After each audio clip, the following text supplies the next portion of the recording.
I'd like to invite our witnesses to go to the witness table, please.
How are you?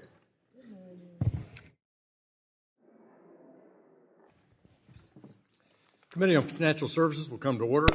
Without objection, the Chair is authorized to declare a recess of the committee at any time. This hearing is entitled Navigating the Digital Payments Ecosystem, Examining a Federal Framework for Payment Stablecoins and Consequences of a U.S. Central Bank Digital Currency. Without objection, all members will have 5 legislative days within which to submit extraneous materials to the Chair for inclusion in the record. I now recognize myself for 4 minutes for an opening statement. Good morning and welcome to today's hearing entitled Navigating the Digital Payment Ecosystem, Examining a Federal Framework for Payment Stablecoins and the Consequences of a U.S. Central Bank Digital Currency. Global payment systems are leveraging technology and modernizing legacy infrastructure, driving innovation and expanding access while lowering costs. The evolution of payment stablecoins and their increasing adoption beyond the digital asset ecosystem reflect broader modernization efforts in the United States and the global payment infrastructure. Every day there are billions of dollars of stablecoin transactions, reducing friction in cross-border payments, streamlining commercial transactions, and giving more communities broader access to digital financial tools. Since 2022, committee Republicans have worked to establish a legislative framework that strengthens their potential to become a cornerstone of a modern payment system. Last Congress, this committee passed the Clarity for Payment Stablecoins Act of 2023. At the start of the 119th Congress, we built upon this foundation in coordination with the Senate Banking Committee. The House product, the Stable Act, which we notice as a part of today's hearing, reflects these key themes. Since its initial notice at Digital Asset Subcommittee Chair Brian Stiles' hearing last month, we've incorporated updates to the discussion draft based on the extensive written feedback that we've received. These refinements serve to strengthen the operational standards for payment stablecoin issuers, as well as clarify the supervision and enforcement authorities of state and federal regulators that will oversee these entities. The Stable Act also makes sure that Bank Secrecy Act and anti-money laundering compliance, along with cybersecurity and oversight, are a critical part of the framework. The committee is grateful for the engagement and the feedback that we've received on the Stable Act, and we hope it will continue as we further iterate and strengthen this legislation. A properly regulated stablecoin market can strengthen the U.S. dollar's dominance, modernize our payment infrastructure, and promote financial access without government overreach. It's essential that we deliberate and get this job done and done right. Unfortunately, there's a competing vision about the future of digital money, one that puts the government at the center of every transaction, and that's a central bank digital currency, or CBDC. A government-controlled digital dollar would put the Federal Reserve in direct competition with the private sector and undermine the very progress that stablecoins are making. Chair Dan Muser's Oversight and Investigation Subcommittee has explored the troubling cases of debanking of politically favored industries. Unlike stablecoins, which operate in a competitive market, A CBDC would concentrate financial power within the federal government, restrict consumer choice, and undermine innovation that has made the U.S. financial markets the strongest, most liquid in the world. A CBDC would also suppress competition, jeopardize financial privacy, and weaken the role of the U.S. banking system.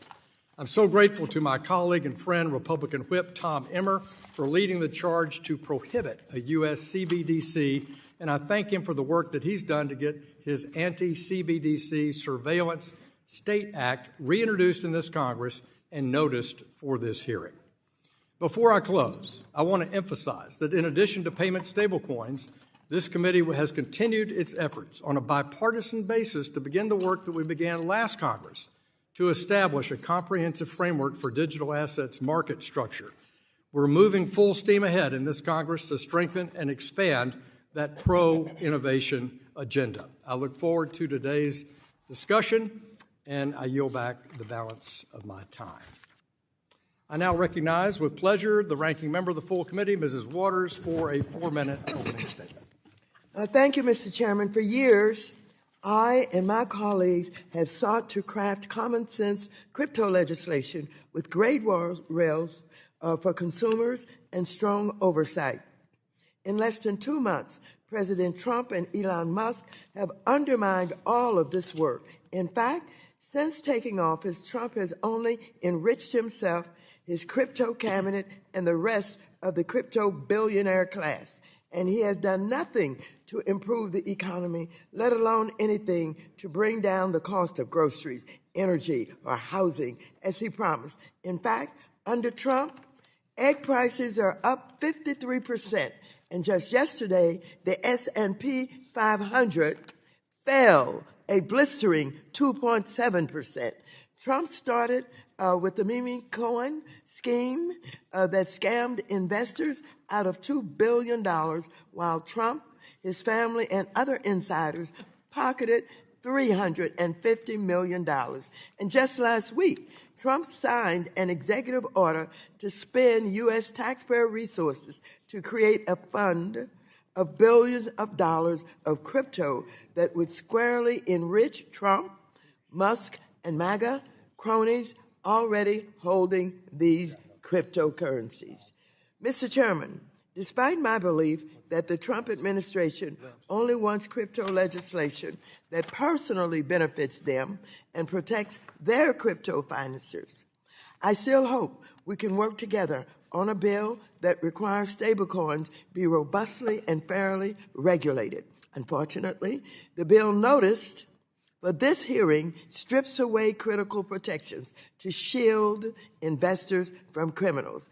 The bill also tears down the wall that was used to separate banking from commerce, allowing big tech firms, including those owned by Elon Musk, to issue their own money, just like Facebook tried to do with Libra.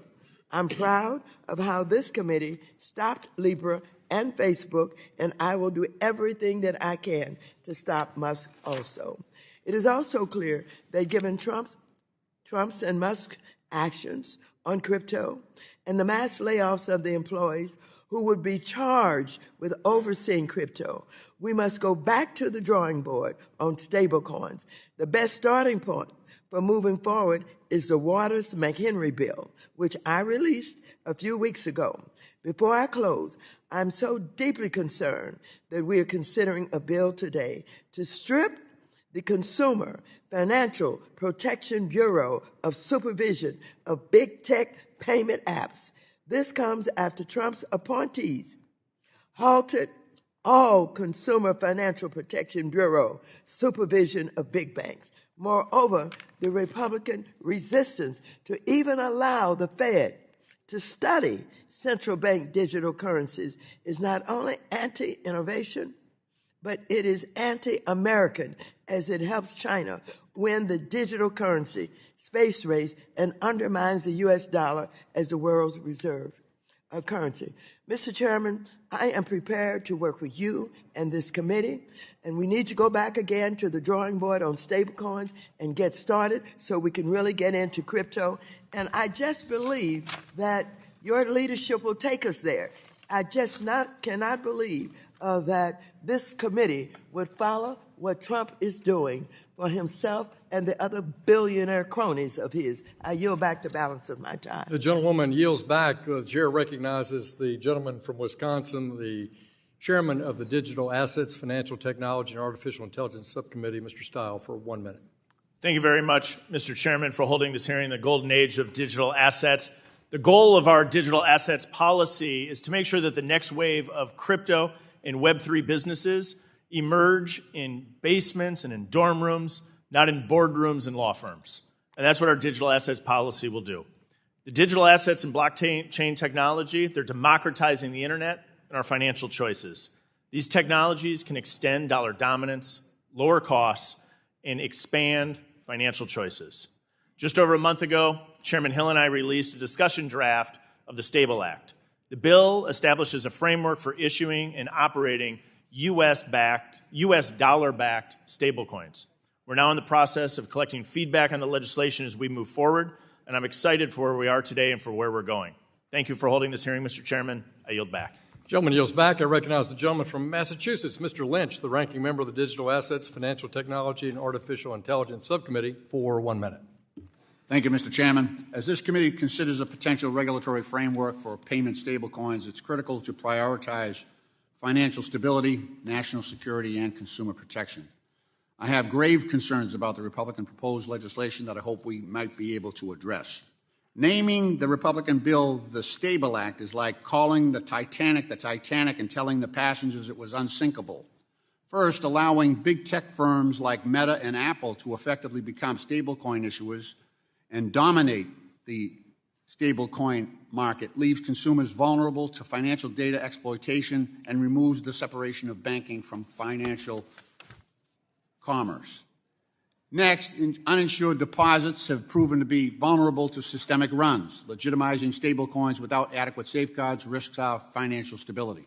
Additionally, allowing issuers a state pathway without sufficient prudential oversight creates a race to the bottom, and very little in this bill prevents money laundering and illicit finance.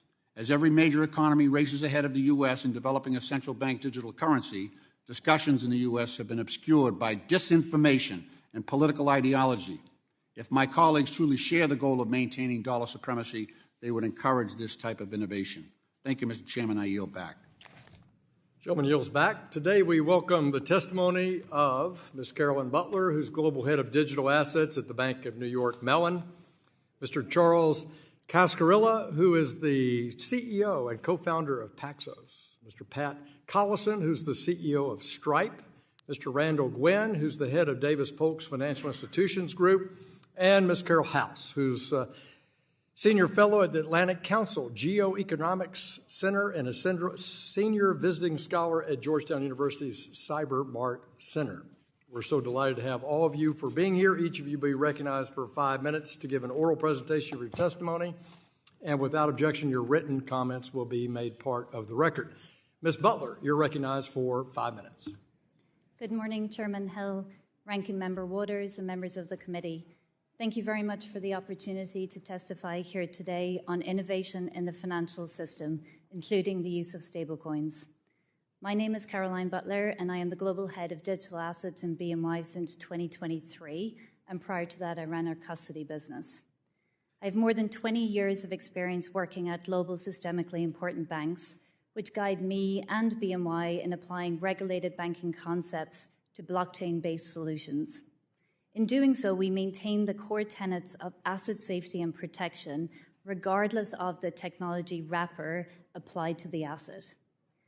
Founded by Alexander Hamilton in 1784, we are a global financial services company that helps make money work for the world by managing it, moving it, and keeping it safe. For over 240 years, we have continuously adapted to the needs of the U.S. economy and have a number of firsts.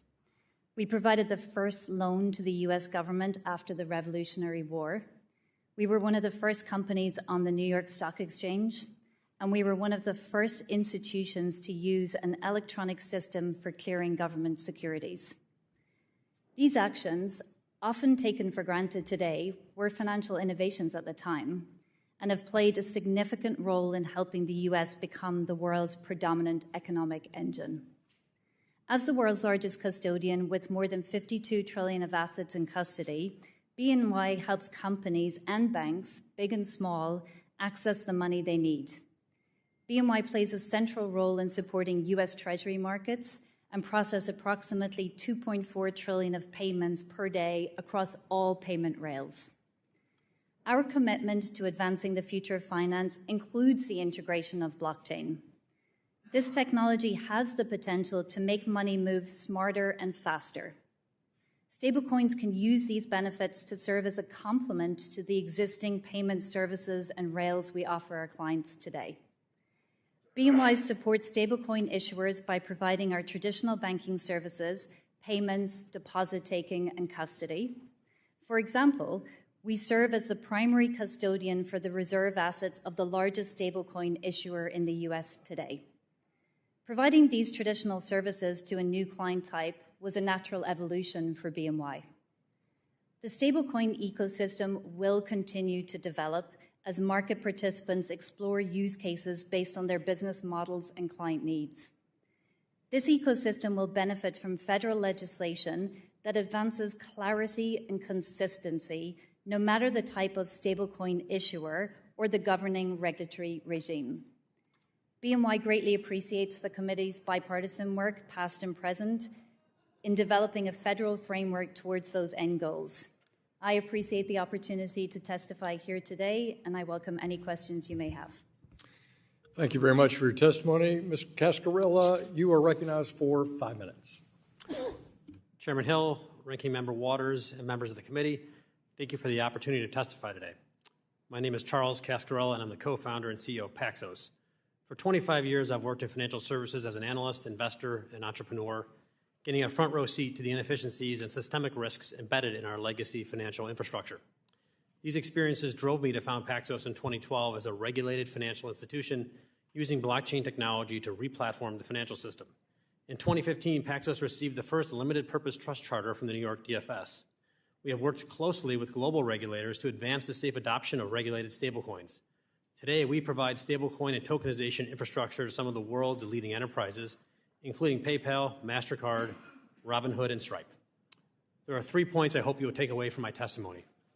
First, stablecoins are a national imperative to modernize the U.S. financial system and preserve the dollar's dominance. Second, to achieve this, the U.S. must set global standards that enable broad financial adoption and interoperability. Third, we strongly support the Stable Act, and with some enhancements, it will be truly enduring. Since testifying in 2021, blockchain technology has evolved dramatically from the periphery to the mainstream. Today, the United States stands at a critical juncture. The question is no longer whether financial markets will evolve, they already have, but whether America will lead this transformation or be left behind. The stakes could not be higher. Our economic competitiveness, national security, and the dollar's role as the world's reserve currency hang in the balance. However, one constant remains unchanged. Everyone in the world wants U.S. dollars. When we export dollars, we export American values, free markets, the rule of law, and financial transparency. History teaches us that dominance is not eternal. For the dollar to remain the undisputed reserve currency, it must adapt to an always-on, internet-based, and AI-enabled global economy. Stablecoins represent the next evolution of money management.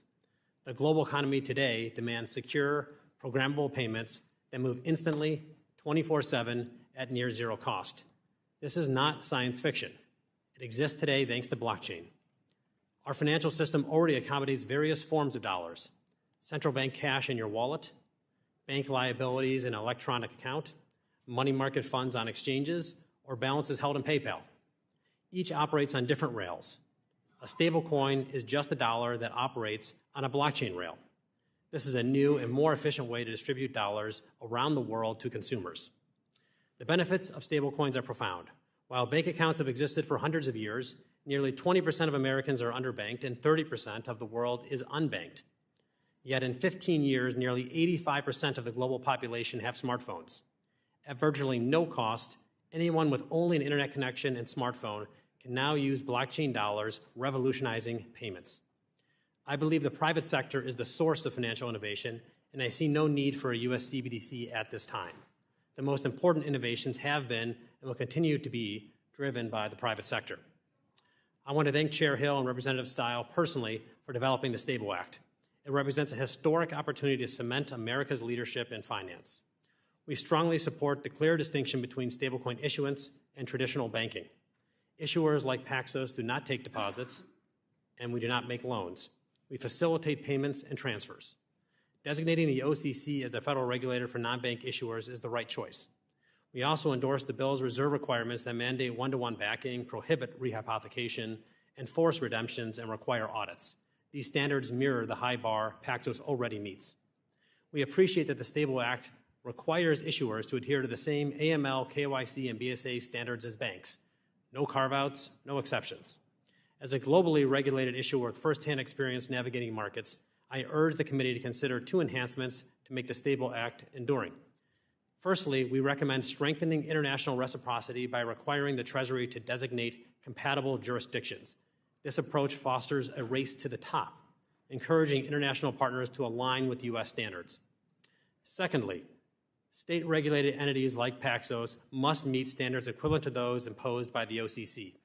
If they do, these prudentially licensed issuers should be permitted to serve customers nationwide, providing they register, report in customer states. Primary oversight should remain with their home state regulator, avoiding redundant regulatory burdens. In closing, Congress has the opportunity to act decisively. If we fail to act, other nations will fill the void, dictating the future of money on their terms, not ours. Passing clear, balanced legislation now is not just an opportunity, it is an imperative. The Stable Act, with these refinements, will secure the dollar's global reserve status and reinforce our economic leadership.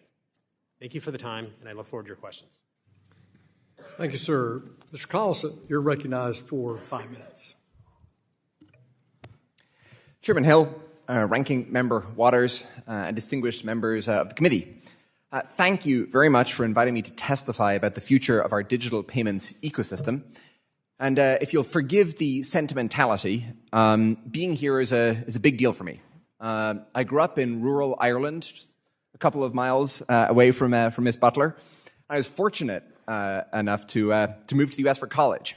This country has extended immense opportunity to me, and I want to start out by simply saying how grateful I am. This is an amazing country. My dad is actually sitting here in attendance, so I'm going to be on my best behavior. My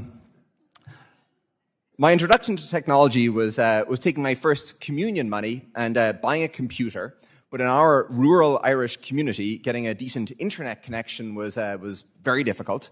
And so both the promise of global connectivity, but also frustration with technology that didn't quite live up to it, were ingrained from an early age. I started Stripe with my brother in 2010 in that literal dorm room. And at the time, we were merely trying to solve what we thought was a simple problem, making it easier for businesses to accept payments online. And this was an undertaking that we'd found surprisingly difficult when starting a previous business. Today, businesses running on Stripe move over $1.4 trillion annually. We're proud to serve businesses from small family shops to Fortune 500 enterprises across the United States. We help power more than 10,000 companies in every congressional district represented here today. We build infrastructure, the out-of-sight mechanics of making payments and money movement easier. We support card payments, ACH, wire transfers, and over 100 global payment methods. And our goal is to connect businesses both to established financial rails and also to emerging payments technologies. We see this work as part of a much larger journey. Throughout history, improvements in how money moves have expanded economic opportunity, from coins to banknotes, from gold to fiat currency, and from paper to digital payments. Each transition has made commerce more efficient and more inclusive. And so it's from this vantage point that we see the promise of stablecoins. So this is why we recently acquired Bridge, the world's leading platform for developers and businesses building with stablecoins. Bridge enables businesses to move money quickly and more cheaply across borders, which in turn helps them compete more effectively in the global marketplace. And the Bridge acquisition reflects our conviction that stablecoins represent a fundamental innovation in how money moves. Now, importantly, this belief is grounded specifically in what the businesses themselves tell us. This is not speculative. They say that stablecoins deliver real utility today. We see businesses finding better ways to manage corporate treasury, to handle international transfers, and to access dollars overseas. So that is to say that stablecoins are creating economic opportunity for American businesses at this moment. Now, beyond the usability and the efficiency improvements for businesses, stablecoins also strengthen America's position in the global financial system. Despite regulatory uncertainty, approximately 99% of stablecoin balances today are US dollar based. And I often find that Americans, it's easy sitting here to underestimate how much demand exists globally for dollar-denominated assets. And this matters tremendously when approximately 1.3 billion people live in countries with average inflation rates exceeding 10%. And as such, stablecoins are enhancing the dollar's status as the world's reserve currency and lowering American borrowing costs. Stripe now supports millions of businesses of all sizes, and we're acutely conscious of the attendant responsibilities that come with that position. We believe that a trusted financial ecosystem requires clear and effective regulation. And thoughtfully constructed frameworks for stablecoins will bring certainty, stability, and safety for businesses and consumers. And that's why I appreciate this committee's consideration around an appropriate federal framework. I respectfully suggest that any legislation be based on 5 essential principles. 1, regulatory clarity. 2, flexibility and support for innovation. 3, neutrality and interoperability with existing systems. 4, robust consumer protection with a heavy focus on transparency. And 5, an outcome-based framework for ensuring system integrity and preventing illicit activity. Overall, stablecoins benefit American consumers, American businesses, the American government, and the global economy at large. Because of these benefits, stablecoins are seeing incredible adoption, with use more than doubling over the past year. I commend Congress's recognition of the fact that stablecoins are an innovation of unusual import. I'm very grateful for the opportunity to share these perspectives. I look forward to your questions. Thank you, sir. Mr. Guynn, you're recognized for 5 minutes. Thank you. Chairman Hill, Ranking Member Waters, and the other distinguished members of this committee. It's very difficult to follow that great opening statement. But as he explained, stablecoins are a modern digital version of private money. If a payment stablecoin issuer has a properly calibrated reserve of high-quality liquid assets, a properly calibrated capital buffer, and no material amount of other liabilities, its payment stablecoin should be as safe as insured deposits or even central bank money. While a substantial portion of the U.S. money supply consists of public money in the form of coins, paper money, and demand deposit claims against the Federal Reserve Bank, the vast majority of the U.S. money supply consists of private money. This includes demand deposit claims against commercial banks, amounts standing to the credit of a person's account with non-bank payment companies like Venmo or PayPal, and stablecoins. A central bank digital currency, or CBDC, would be a new digital form of public money that would compete with private money, including stablecoins. The Stable Act would create a regulatory framework for stablecoins modeled on the framework that applies to the dual banking system. That model has not changed fundamentally since the 1930s. It's well understood and it's worked well. As a result, it makes sense to base the regulatory framework for payment stablecoins on the framework for the dual banking system. Let me make 4 points about the Stable Act. First, the 100% reserve requirement, together with a properly calibrated capital requirement and the activities restrictions in the Stable Act, should make payment stablecoins issued by permitted payment stablecoin issuers as safe as insured deposits or central bank money. These features should reduce any run risk against a payment stablecoin issuer to a negligible or even infinitesimal amount.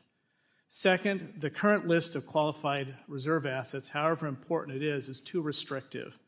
The government should allow U.S. government securities to have an original maturity of up to 1 year. The regulators can limit the interest rate risk and the overall portfolio by capping the average duration of the portfolio at 6 months or less, or some other figure. Third, there is a trade-off between the average duration of the reserve portfolio and the capital buffer. For example, if the average duration of the portfolio is 1 month, the capital buffer should be calibrated at a much lower level than if the average duration is 6 months or more. Fourth, the Federal Reserve should not be permitted to issue a CBDC unless two conditions are satisfied. First, it should be required to show that the alleged benefits of a CBDC could not be produced by private money in the form of payment stablecoins or demand deposit claims against commercial banks. And second, it should be required to show that the benefits of a CBDC clearly outweighs its considerable risks in terms of threats to financial privacy, core freedom, and financial stability. Thank you, and I'd be happy to answer any of your questions. Thank you, sir. Ms. House, you're now recognized for 5 minutes. Thank you, Chairman Hill, Ranking Member Waters, and distinguished members of the committee for holding this hearing and the honor of the invitation to testify on the digital payments ecosystem. I'm Carole House, a senior fellow at the Atlantic Council, having recently departed the White House for my second tour on the National Security Council. I have served at the intersection of national security and emerging technologies in finance my whole career as an Army officer, a regulator, a delegate to international standards bodies, and also a national security and strategic tech expert. I'm very glad now to see the level of support within Congress for elevating stablecoin legislation to a priority this year, and applaud the efforts to date by many here today, including Chair Hill and Ranking Member Waters, for helping to paint a clear pathway.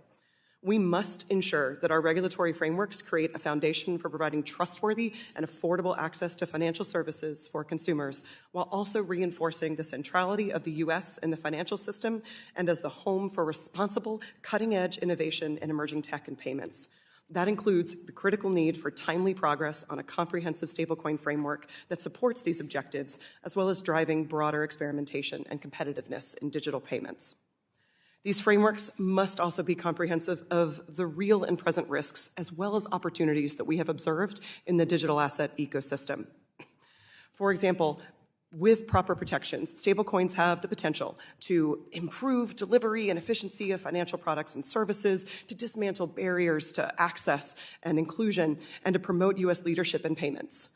But let's also be realistic that most of those use cases still are in a nascent form and stage and still have time that's needed to bear out the benefits that are purported there, because most of the use cases really have been in settlement of trading activity. We also see, in the wake of serious national security threats like billion-dollar hacks by rogue nations, growing integration of cryptocurrency, including stablecoins, as a tool for transnational organized crime, market abuses and frauds that can threaten system stability and integrity, as well as pressure from adversarial nations that are leveraging alternative payment systems to weaken and circumvent the dollar. It is clear that strong safeguards, including for U.S. competitiveness, are needed.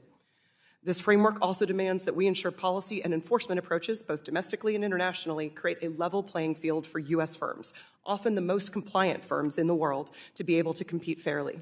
A policy that isn't enforced does nothing to benefit consumers, nor U.S. firms with stronger compliance that have been operating at higher costs and less competitive advantages than many foreign operating firms. This framework is achievable, able to build on years of bipartisan efforts working across the aisle to construct a truly comprehensive approach.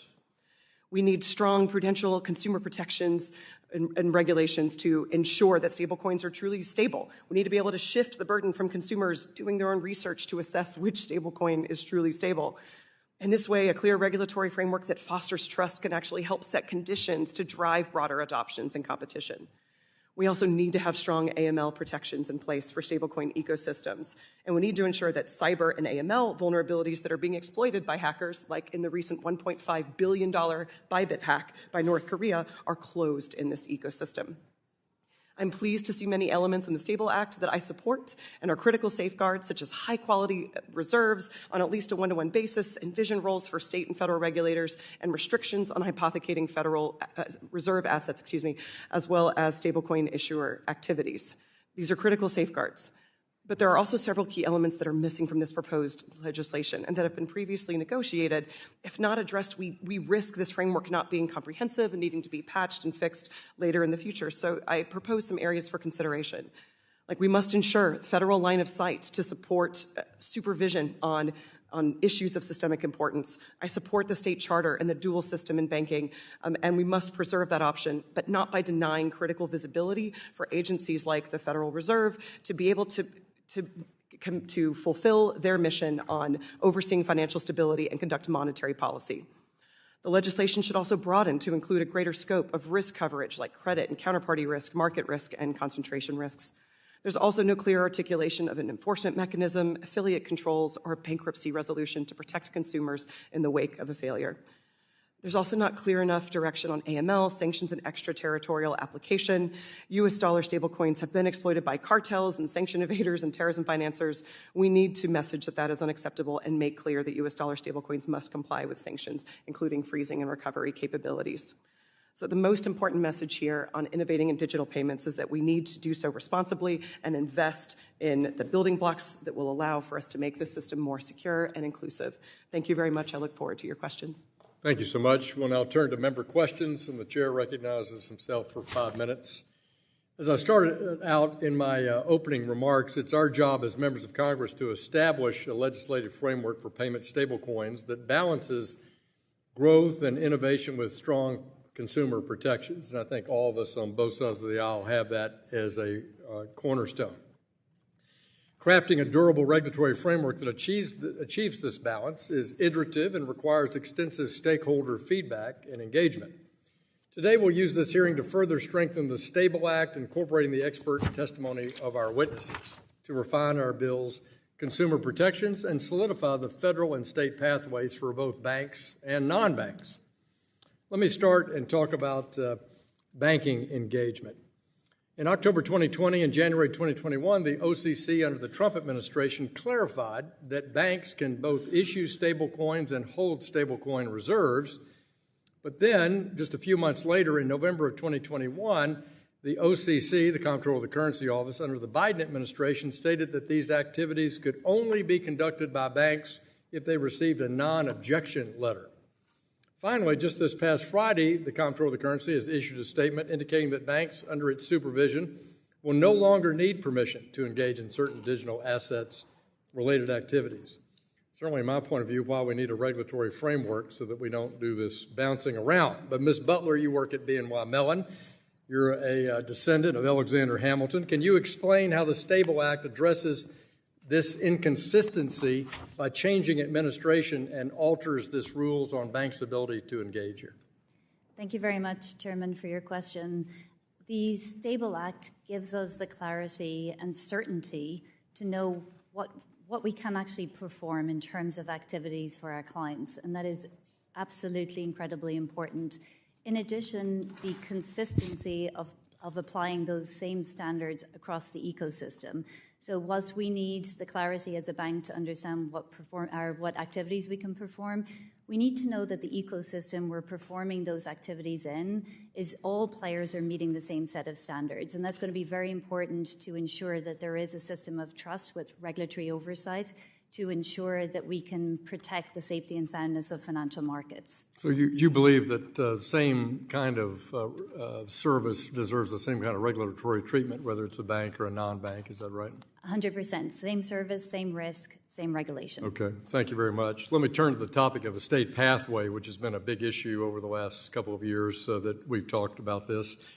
Throughout the 118th Congress, we took testimony on this, including from Superintendent Harris of the New York Department of Financial Services, about that balance between state and federal oversight. Any framework for payment stablecoins should build on the well-established dual banking system that many of you have talked about. Mr. Guynn, can you describe some of the benefits that the dual banking system has brought the U.S. financial system and explain how our framework attempts to replicate that for stablecoins? Certainly. So I think the dual banking system has allowed banks to function as 50 laboratories for innovation. I think that's the most important function that they've played. The federal government has often set minimum standards for banking, but they haven't created a comprehensive federal framework that so the banks are regulated both by federal and state laws.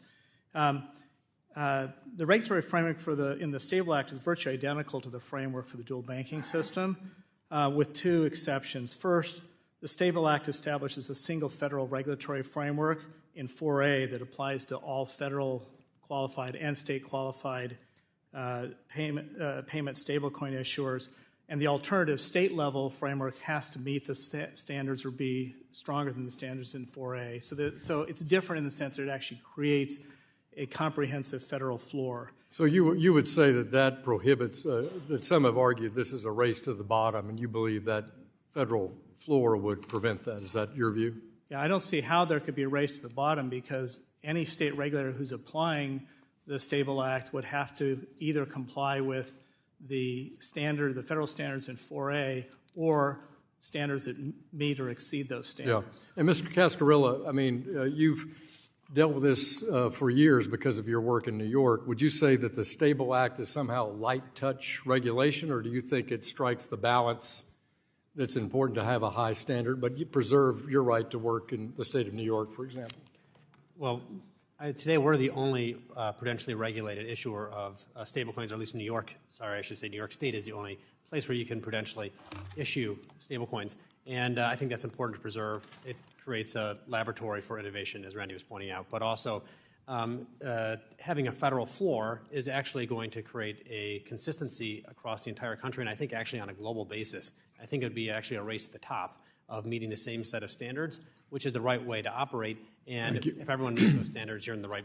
Thanks so much, and thank our panel. And I now call on my friend, the ranking member, for 5 minutes of questions. Thank you very much, Mr. Chairman.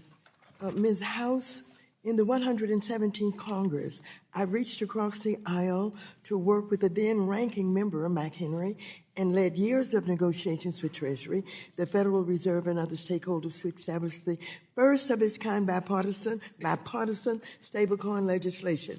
Unlike the Republican bill posted for this hearing, our bill creates a strong regulatory framework that supports the responsible innovation with federal oversight, along with the role for states. My bill includes appropriate supervision authority, including for third-party vendors, along with civil and criminal penalties for violations, language to address overseas threats like from Tether, and a ban on convicted individuals like Sam Bankman-Fried. In your testimony, you said, in the wake of serious national security threats like billion-dollar hacks by rogue nations, growing integration of cryptocurrency as a tool for transnational organized crime, market manipulation and fraud that can threaten system integrity and stability, as well as pressure from adversarial nations seeking to develop and leverage alternative payment systems to weaken and circumvent the dollar. It is clear that strong safeguards, including for U.S. competitors, are needed. Do you stand by that? Why is what you're telling us so important? Yes, ma'am. It's entirely necessary. I think we all would find it totally acceptable for the nation's greatest threats to us, which often are on the other end of our sanctions, to be able to leverage the U.S. dollar and to get access to the U.S. system. Yet that is happening in U.S. dollar-denominated stablecoins. So many of the protections, like what you just mentioned on extraterritorial application, are needed in order for us to make sure that our adversaries are not exploiting our system. Thank you very much. I think enough is going to be said here today to see the difference between what Mr. McHenry and I was trying to do and what this bill does not do. But I want to jump over to something a little beyond stablecoins. When Trump first issued his meme coin 3 days before his inauguration, I expressed my deep concern. I warned that this raised major conflicts of interest, national security risks for the country, and left consumers vulnerable to rug pulls, market manipulation, and more. Unfortunately, that has happened. Can you quickly tell everybody what a rug pull is and how it works? Sure.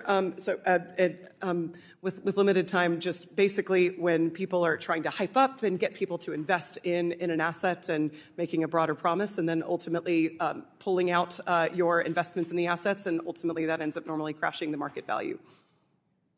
Well, I expressed my deep concern, and I warned that this raised major conflicts of interest, national security risks for the country, and left consumers vulnerable to these rug pulls, market manipulation, and more. Unfortunately, that's just what happened. President Trump's insiders reportedly earned a staggering $350 million from sales and fees in the 3 weeks after his meme coin was launched. While Trump ran away with his money, reports show that a far larger number of investors lost more than $2 billion after the meme coin crashed. Meanwhile, a Republican-led SEC has conveniently stated that meme coins are not subject to their regulatory oversight. And so, with that, I just want to just say to this committee and to everybody else, whenever you see this side and that side get together to work on something, that's significant and that's important. And you cannot just erase the fact that Mr. McHenry and I put together stable coins with the kind of guardrails that would avoid consumers from being ripped off. Now, I can't understand why anybody on either side of the aisle would ignore all of this, and a new SEC, headed by someone who does not believe in guardrails, would continue to go down this road. We're not just talking about what you have advised us about. We're talking about the way that these meme coins are put together and the rug pulls, and those insiders who know what they're doing invest all of that money up front, and then after it grows, they pull it out, and the stupid people who thought they were investing in something lose everything. Why don't everybody just understand that? Well, I yield back the balance of my time. The ranking member yields back. The chair recognizes the gentleman from Oklahoma, Mr. Lucas, the chair of the Task Force on Monetary Policy, for 5 minutes. Thank you, Mr. Chairman, and thank you to our witnesses for testifying today. I want to first focus on central bank digital currencies. As one of the few remaining members of Congress who was on the Dodd-Frank Conference Committee, I'm especially sensitive to expanding the authorities and reach of the Federal Reserve. We've seen the way partisan politics creeps into the supervision and regulation of our financial systems when we allow unaccountable agencies to look over our shoulder. As chairman of the Task Force on Monetary Policy, Treasury Market Resilience, and Economic Prosperity, I've spent a lot of time talking about the Federal Reserve System becoming more partisan, and I expect to continue that dialogue through our work on the task force. My view is to maintain the Fed's independence on monetary policy, we must hold the Fed accountable when they overreach on the regulatory proposals. Mr. Guynn, do you think a U.S. CBDC would lead to further polarization of the Fed? And how could increased authority, like the issuing of a U.S. CBDC, be abused by political partisans? Thank you. So I wish I could answer no to your question, but Operation Choke Point 1 and 2 has taught me that, unfortunately, I must say, yes, there is a possibility that would increase the politicization of the Federal Reserve. A CBDC would give the Federal Reserve staff a direct window into virtually every transaction every person in America makes, and at least one of them won't be able to resist the temptation to use that information to promote what they consider to be worthy political goals.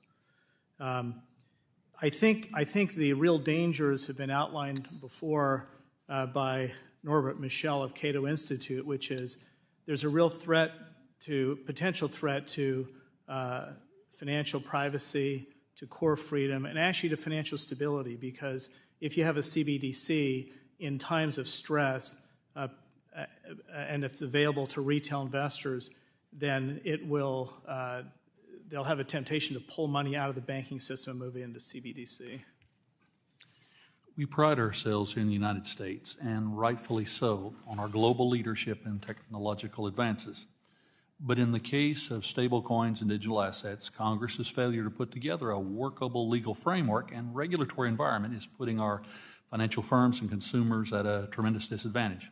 Ms. Butler, why is it so important for us to catch up to the other jurisdictions on this? And what happens when we fall behind the United Kingdom and the European Union here? Thank you very much, Congressman, for your question. As a global bank, we serve many different clients across over 100 markets, and it's imperative that we're able to use the latest and greatest technologies to meet the needs of our clients.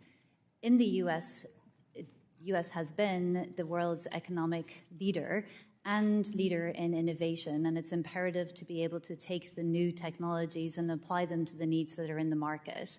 It's very important to protect the U.S. dollar.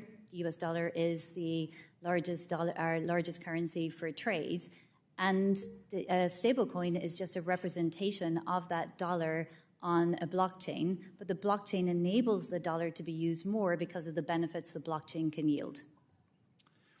Around the world, we can see CBDCs being abused by central banks, and we can't let that happen here at home. And that's why I'm a proud co-sponsor of Mr. Emmer's CBDC Anti-Surveillance State Act. Mr. Cascarilla, Mr. Emmer's bill would prevent the federal government from surveying and restricting American spending habits through a CBDC. In your view, what is the risk of failing to pass a bill with these protections? I think the key point with the CBDC is that it's creating a competitor to the private sector. And right now we're at a stage in the market where you need to have as much innovation as possible. And we need to have stablecoins become as broadly adopted as possible for the benefit of the United States and for the U.S. people. In my remaining time, Mr. Collison, could you discuss the potential impacts of stablecoins on financial innovation and why it's important for consumers in my district to have access to these technologies? Stablecoins make money movement faster, cheaper, and more programmable, creating entirely new kinds of financial applications. And we've been very struck from our Stripe vantage point about how this adoption is already occurring. I think it's important to emphasize it's not speculative. We see it today. My time has expired. Yield back, Mr. Chairman. Thank you, sir. The chair recognizes Ms. Vasquez, the ranking member of the Small Business Committee, for 5 minutes. Thank you, Mr. Chairman. And let me start off by thanking you for holding this very important hearing. We need to have a serious discussion about the future of stablecoins and the use of digital assets in our country. And I think to do that, we need to discuss the broader context and environment in which we're holding this hearing. Since being sworn in as president, President Trump has sought to hand control of our financial system to the richest man in the world, a man who spent millions of dollars to get Republicans elected. Elon Musk and Doge have sought to destroy the CFPB, gain access to the Treasury Department's payment system, and frozen rulemakings, litigation, and enforcement actions, not to mention firing or laying off thousands of federal employees, many of whom perform critical oversight roles in the regulators we are discussing here today. Now, Elon Musk is working to transform X.com into a virtual wallet and payment system, and according to media reports, ambitions to create his own stablecoin.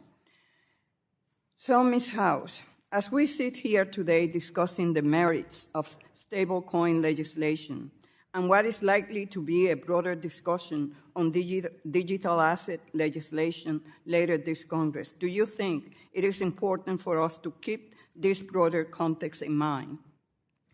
Yes, absolutely, Congresswoman. When we have the privilege and honor of serving in office and for the government, we have a sacred duty to maintain the public trust and to ensure that our activities are there. It's why there's so many clear protections, like things of conflicts of interest. So it makes sense to keep that context certainly in mind. Thank you. And Ms. House, CDBCs are official government-issued stablecoins that operate with all the protections and rules of their traditional counterpart.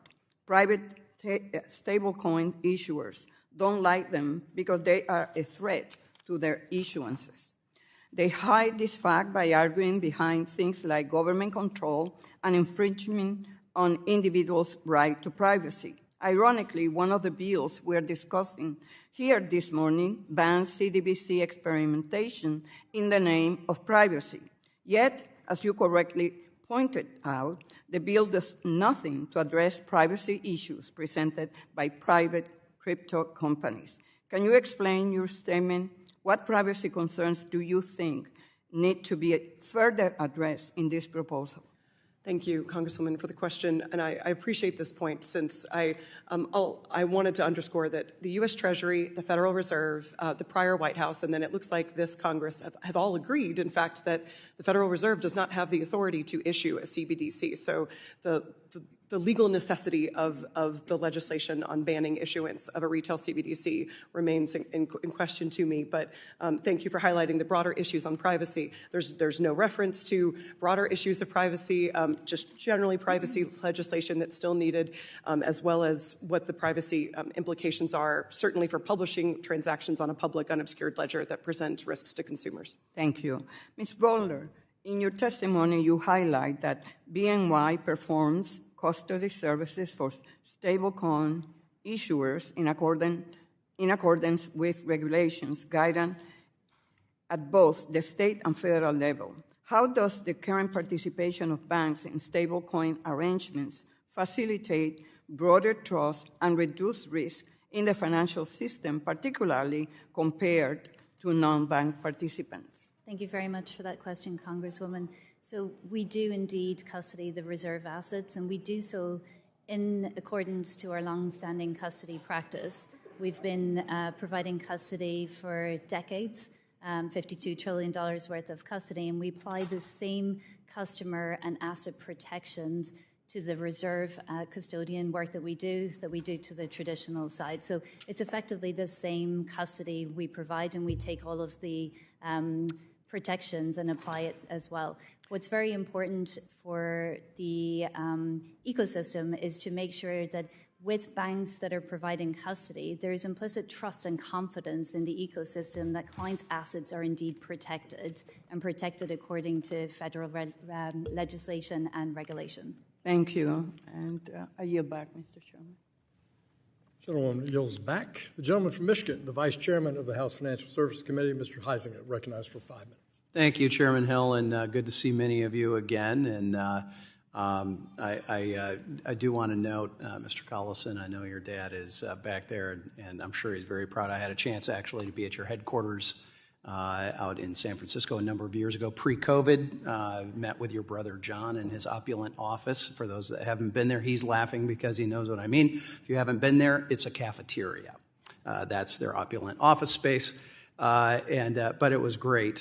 My tribe happens to hail from Cork, a little further down, I think, the coast from the two of you, and with a Dutch name, it throws everybody off. But it is the season to see some good Irishmen around. So, Mr. Chairman, as you know, and as everybody knows, stable coins hold immense potential. I think you've seen a little bit of that getting talked down on the other side by some. But as you all have demonstrated, the capacity to simplify our payment system is going to be huge. I've been bouncing back and forth. I also sit on the Foreign Affairs Committee, where I am doing a review of BIS and where chips are and where AI is going. It terrifies me and fascinates me every time I get a briefing. But this is where the rubber is hitting the road, and I just applaud you all. Obviously, we've seen President Trump's actions, Secretary Bessent, the crypto czar, Mr. Sachs, and others. I think there is a moment for us here in Congress now to act. And as legislators, it's ultimately up to us to provide the regulatory clarity needed to ensure that the U.S. dollar remains the dominant reserve currency, and I believe stablecoins can do that. But I want to start by just setting the stage, and this question is for all of the witnesses very briefly. And Ms. Butler, let's start with you. Please highlight one aspect of the proposals that you have seen that you think hits the mark. Thank you very much for your question. I would say asset segregation. This is the foundational principle of custody, and it needs to be preserved at all times, never commingling client assets with firm assets. We need to make sure that that is preserved in the digital ecosystem as well as the traditional ecosystem. Mr. Cascarilla? I agree. I think the most important thing is to make sure that a dollar is always a dollar. And the way you can do that is by having legal protections for how the assets are held, which is why holding assets in a trust and a custodian are important. And then secondly is making sure the assets can't fluctuate in price, which is about having a very clear set of guidelines of what is investable. And that allows a dollar to be a dollar and really, therefore, gives everyone confidence to use this in everyday commerce all over the world. Okay. Mr. Collison? My answer would have been the same as these two witnesses, but for the sake of variety, I'll say okay, I'm good with a good theme. That's all right. But yeah, give us a little spice. having a viable state-based framework as the laboratory, for innovation, I think is very helpful. You said state-based, yes, as well. Yeah, in addition. Yep, Mr. Guynn. So I think the goal to become truly accepted as money, stablecoins need to become no questions asked money. That's sort of the standard that economists have developed recently. And I think there are three aspects of the Stable Act that actually should help stablecoins achieve that: the 100% reserve requirement, the properly calibrated capital requirement, and the restriction on activities that would prevent it from having any material amount of other liabilities other than stablecoin liabilities. Ms. House, what do you think is hitting the mark? Great. I totally agree that on the measures that are in there, the ones like the one-to-one reserve requirement and the restriction on rehypothecation of assets is absolutely fundamental. As a cyber nerd, I'll say the reference to cybersecurity protections also very much appreciated. Okay. In the discussion draft of the Stable Act, stablecoin issuers are permitted to issue stablecoins through a subsidiary. Mr. Guynn, what are the pros and cons, real quickly, on requiring issuance of that subsidiary? Yeah, so they're mostly pros, but I think the most important thing is it's very easy to match up the reserve with the stablecoin liabilities. If you actually were to issue stablecoins out of an entity that's engaged in a whole variety of activities, it'd be very difficult, particularly if the issuer were an insured depository institution, because there are depositor preference rules that give depositors preference over, say, a stablecoin holder, and there are also restrictions on securing liabilities of an insured depository institution. Okay, my last few seconds, I'd love to have more time, but yes or no from each one of you. MiCA is now the law of the land in EU countries. Should we be following their lead? Ms. Butler? We should be following the lead in the sense of giving clear guidelines as to but what their can and structure? cannot be done. We should engage the private space like we're doing and ensure that we take the best of the rules that are in MiCA and apply them here. Okay. Well, I've run out of time. That was a very good political answer, but I will follow up in writing with everyone. So thank you very much. We invite everybody to answer the question in writing. And now we'll turn to the gentleman from California, Mr. Sherman, the ranking member of the Capital Markets Subcommittee, for 5 minutes. Article 1, Section 10, Clause 1 of the United States Constitution. Congress shall have the power to coin money and regulate the value thereof. So the Constitution says coining money is supposed to be done by the federal government. Now the private sector gets in and comes before Congress and says, isn't it outrageous that the federal government is competing with us? And we've got to hamstring them and make sure they can't compete with us effectively. This would be like saying that, now you can say that the federal government is supposed to coin money, so it can't be electronic. That would be like saying that the federal government can only build roads designed for horses and buggies, and that we should have private toll roads for automobiles. Mr. Guynn, I think you made the point very well. You said it's unfair to have a CDBG because it's too reliable, it's too secure, and in times of stress, that's where people will put their money.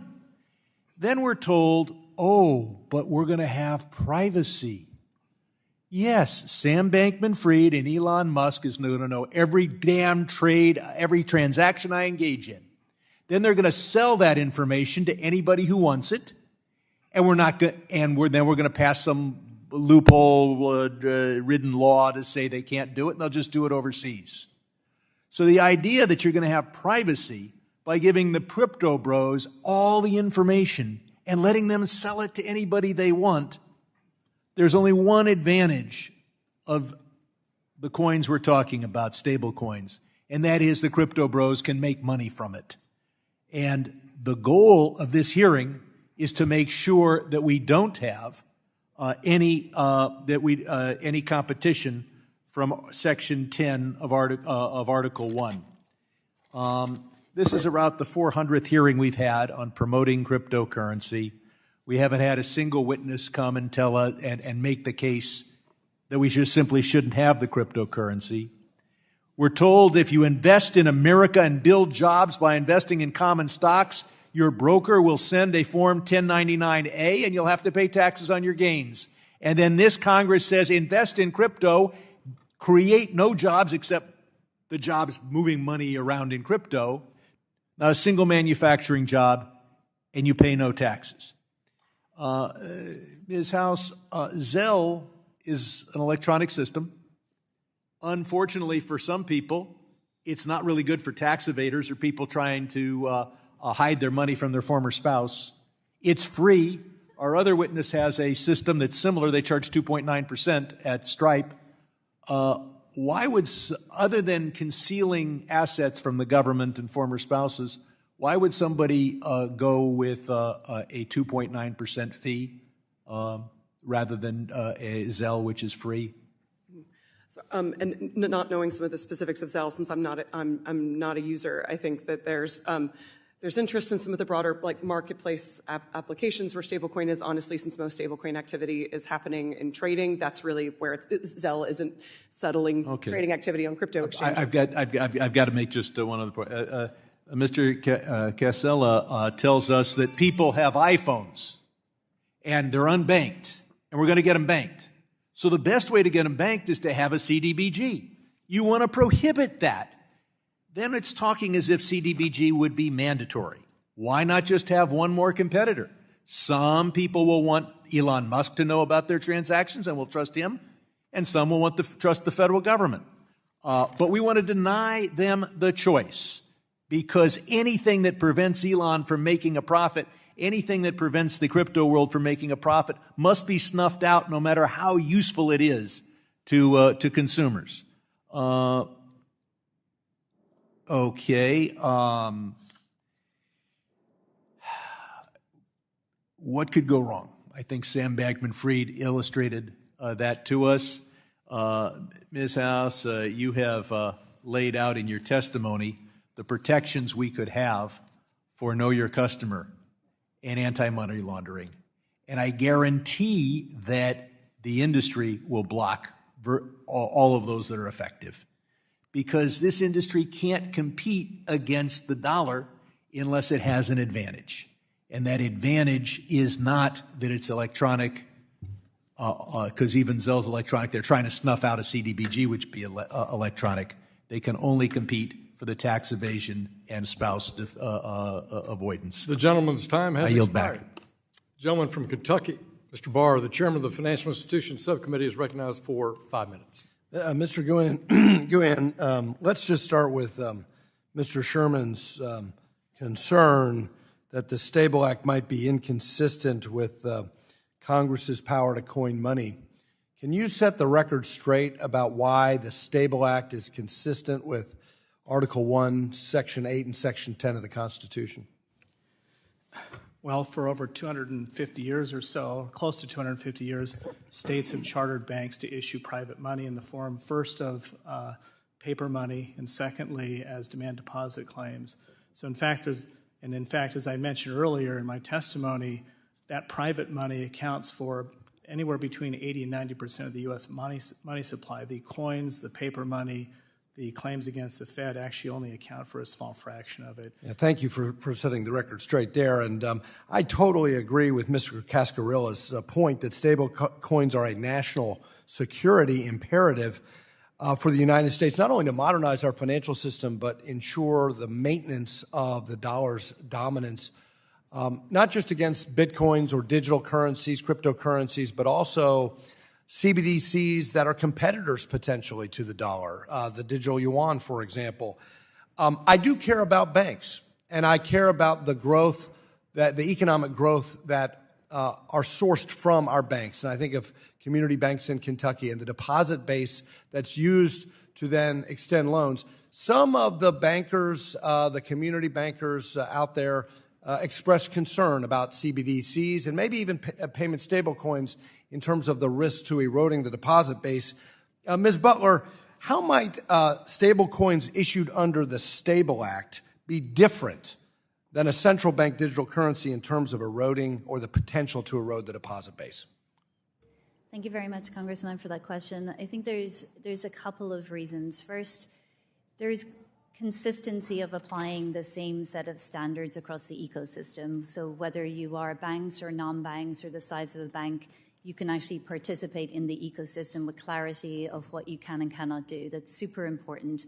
Secondly, the asset protection rules that are proposed in the legislation are very important to protect that safety and soundness of the ecosystem, including the customer protections, AML, BSA, and making sure, and we're committed to making sure that those are always protected at all times, carrying over what we do in the traditional financial system into the digital financial ecosystem. And then finally, allowing innovation to grow with a competitiveness at the backbone, right? That's how markets thrive, when you have competitive solutions coming to the market. And so what role do you see, Ms. Butler, what role do you see banks actually playing in the payment stablecoin ecosystem under the Stable Act? Thank you very much. We see ourselves performing a very similar role to what we do today, providing trust and confidence in the ecosystem and enabling our client needs to be met by a variety of different payment rails. Today, we offer a variety of payment rails. This is a new mechanism for payment, and we'll continue to evolve payment rails as technologies evolve. Mr. Guynn, another question for you. Last Friday, the OCC rescinded OCC Interpretive Letter 1179, which required OCC chartered banks to receive supervisory non-objection before engaging in digital asset-related activities, including payment stablecoins. In addition, the OCC withdrew from 2 interagency statements as they apply to national banks and federal savings associations, the joint statement on crypto asset risks to banking organizations and the joint statement on liquidity risks to banking organizations resulting from crypto asset market vulnerabilities. Mr. Guynn, what do these actions mean for the banking system? This means that the banks can now, without uncertainty, act as custodians, act as service providers, act as issuers of stablecoins, which I think is a good thing. It never, in my view, it never should have been put on hold.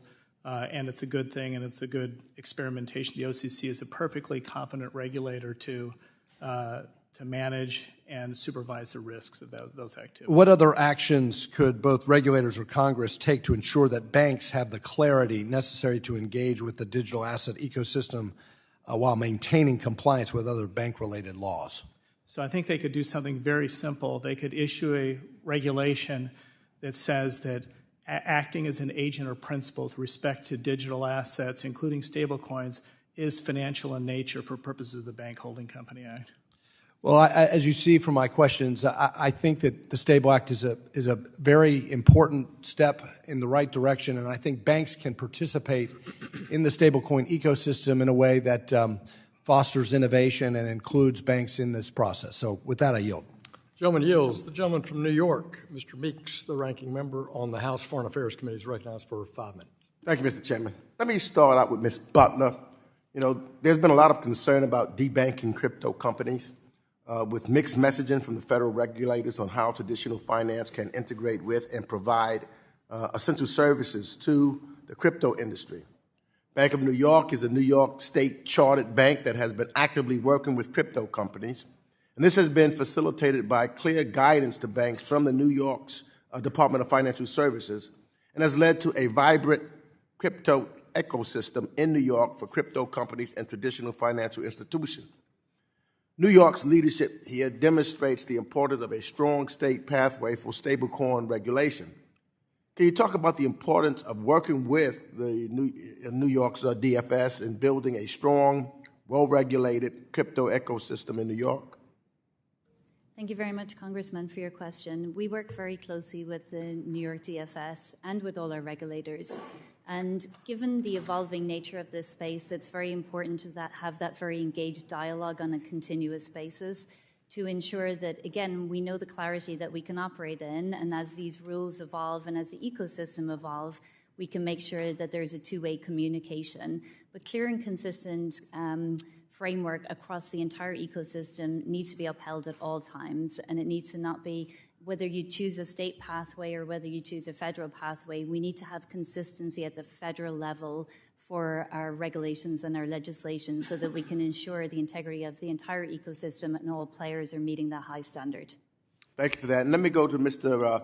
Cascarilla. You spoke about Paxos' history with the New York State DFS in your testimony.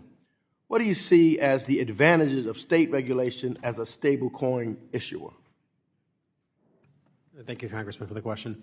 The New York DFS was the first regulator in the world to approve the issuance of a regulated stablecoin. And I think that underscores the importance of having a state pathway that allows innovation to happen and continue to happen. In fact, the regulations and the framework that the DFS has constructed has been, I think, the cornerstone for a number of regulators around the world as they have built their frameworks. I think that really shows how important it is for the states to be able to lead. If we didn't have New York leading, today there wouldn't be a prudentially regulated stablecoin issued from the United States. Now, I, like many of my colleagues, have concerns about the use of stablecoins and other digital assets by illicit actors. And I appreciate that you and I have had the opportunity to discuss the importance of including strong illicit financing protections in any stablecoin bill that becomes law. What is your perspective on where the greatest risks are, and how should we think about addressing them? I think it's very important to make sure that there are bank standards, which today Paxos adheres to, for AML, KYC, and BSA. The last thing we want is anybody using these products illegally. I think also this new technology creates new tools. So there has to be new frameworks, there has to be new ways to be able to understand how assets are being utilized. And in the one hand, we'll create new ways for people to have access to this, which is important. On the other hand, it could create new ways for people to use it illegally. And with the right types of protections and the right types of bank-like standards for knowing your customer, I think you can have a framework that allows you to marry both the risks and the rewards in the right way. Thank you. Let me also, in the time I have left, to go to Mr. Collison. We talk a lot about stablecoins here in a theoretical sense, but the practical, real-world applications for everyday people are often overlooked, in my opinion. From your perspective, how can stablecoins broaden access to essential financial services for communities, both domestically and internationally, particularly in underserved regions and in countries experiencing severe currency volatility? Yeah, so I think there are extensive applications here in the U.S. Where many forms of payment are slow and expensive. Dan Ari, a professor at Columbia, described the U.S.'s payment system as the most expensive in the G20. But even more importantly, internationally, precisely as you point out, a very large fraction of the world's population lives in a country with a significantly unstable or inflationary currency, and providing those people with access to, one, a stable reserve currency, that is to say, the dollar, but then secondly, the ability to engage on a level playing field with the world's in the world financial system is a huge deal for them. Thank you. Time has expired. Gentleman yields back. Chairman of the Small Business Committee, Mr. Williams of Texas, is recognized for 5 minutes. Thank you, Mr. Chairman. And Chinese involvement in digital assets and the blockchain could raise serious national security concerns for the United States. And blockchain technology has been the potential to revolutionize various industries like finance, supply chains, and infrastructure. And if China gains a competitive advantage over the U.S., it could have leverage over economic national security interests through surveillance and cyber attacks. It is key to maintain U.S. dominance and keep bad actors from jeopardizing our national security. So, Mr. Cascarilla, would you describe the consequences of stablecoins being primarily denominated in the Chinese yuan and not the U.S. dollar? I think, fortunately, right now, 98% of transactions that are happening in the crypto-related space are happening against U.S. dollars. Of course, that doesn't always need to be the case in the future. And if the U.S. has not set a clear framework, that does open up the possibility for other nations and other types of currencies to gain not just a foothold, but even a predominance, which, of course, would be problematic for the United States.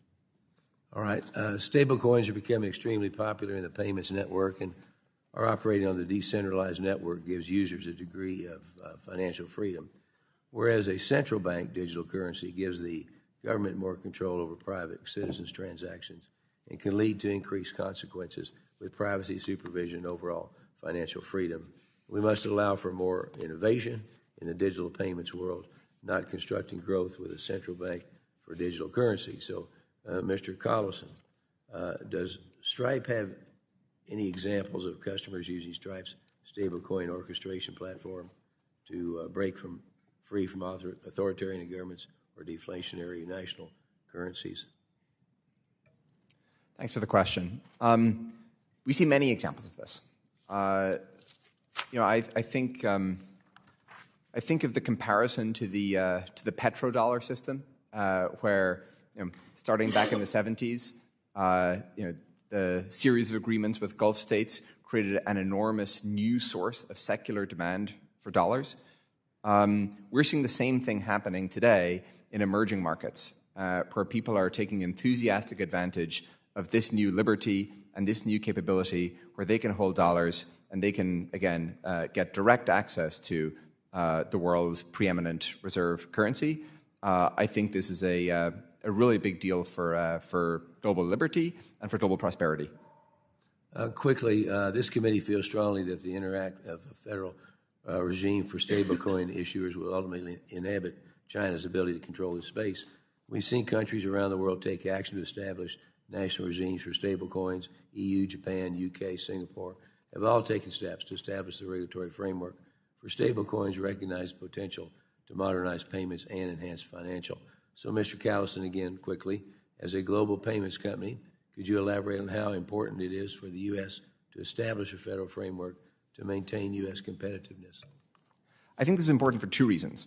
One, there are the practical benefits for American consumers and for American business today, and I think it's simply on those merits worth putting forth a formalized federal framework that enables the stablecoin ecosystem here in the country. But then I think there's a second reason. I think this is what you're getting at, that while it is the case that an overwhelming majority of transactions today are in fact denominated in dollars, and that's enormously to the U.S.'s benefit, there is a risk that if the U.S. adopts a posture of discouraging and inhibiting stablecoin adoption, that the rest of the market will respond and adapt. And perhaps we're here in 5 years and the preeminent stablecoin currency is euros or renminbi or some other global currency, and I think that would be to the U.S.'s detriment. Mr. Chairman, I yield my time back. Gentleman yields back. Chair recognizes the gentleman from Georgia, Mr. Scott, for 5 minutes. Thank you very much, Mr. Chairman. First of all, let me say I totally agree with Ms. Waters. She gave a brilliant opening statement, and I hope everybody heard that. It was plain. It was clear. First of all, I did a little research. Stable coins are often promoted as safe, but they're not. For example, the stablecoin beanstalk suffered a heist in which attackers manipulated governance mechanisms and they stole $182 million in crypto assets. Another bridge hack resulted in a theft of $320 million. You think that's safety? And here's another one. In 2023, Curve Finance, which is a major platform with exposure to multiple stablecoins, fell victim to a vulnerability that led to tens of millions of dollars in losses due to an exploit in its smart contracts. Do you all know this? Now, Ms. House, am I scoring some points here? How in the world can we say they're safe when we're losing all of the millions of dollars? So my first question is, given these vulnerabilities, what regulatory frameworks can be applied to protect consumers and financial stability in the face of ongoing stablecoin heists, losing millions of dollars in our economy? Yes, Congressman, thank you for the question. And this was a critical issue and priority, certainly at the National Security Council, also seeing hundreds of millions and billions being stolen by illicit actors and in some cases nation states who were fueling their proliferation activities with these heists. One of the most critical things that's being exploited specifically in these heists is poor cybersecurity. Many of these heists are being exploited because of poor key management and basically just basic information security practices not being put in place in some cases, and there's not been enough of a focus and organization around standards and security. So the prudential protections, largely the ones that I outlined earlier and which are present in the McHenry-Waters bill in a more fulsome way, I think will help to reinforce some of the security measures and protections that need to get put in place to defend against these exploits. Let me ask you this. Should the United States consider requiring stablecoin issuers to hold fully audited reserves at insured banks to prevent cascading risk in the event of a breach? Roger, yes, Congressman. I do believe that the full reserve holdings is critical, and I'm glad to see that being reflected across several pieces of proposed legislation.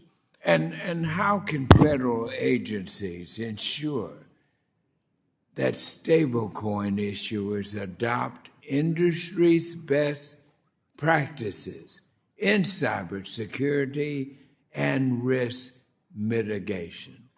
Great. The first would be ensuring that federal agencies have a line of sight for oversight on especially systemically important and very large stablecoin actors that will serve as very high-value targets and have the responsibility to custody many of these assets. So making sure that at least on some of those critical components that there is the federal arm of oversight. Beyond that, I do think that work like standards, that there is an absence to a certain extent of standards. Decentralized communities have a tougher time organizing, so I think that some prompting and encouragement from the government side to help to identify where certain vulnerabilities are being exploited and also to create new standards that are bespoke and unique to the blockchain space. Well, let us hope you're right, and thank you for your excellent testimony. Thank you very much. Gentleman yields back. Chair recognizes the distinguished Republican whip of the House, Mr. Emmer of Minnesota, who is also the author of the Anti-CBDC Surveillance Act. He's recognized for 5 minutes. Thank you, Mr. Chairman. Thanks for those words and for holding this important hearing today to study the promises of stablecoin technology to unlock economic efficiencies and the risks of central bank digital currencies to our privacy and freedom.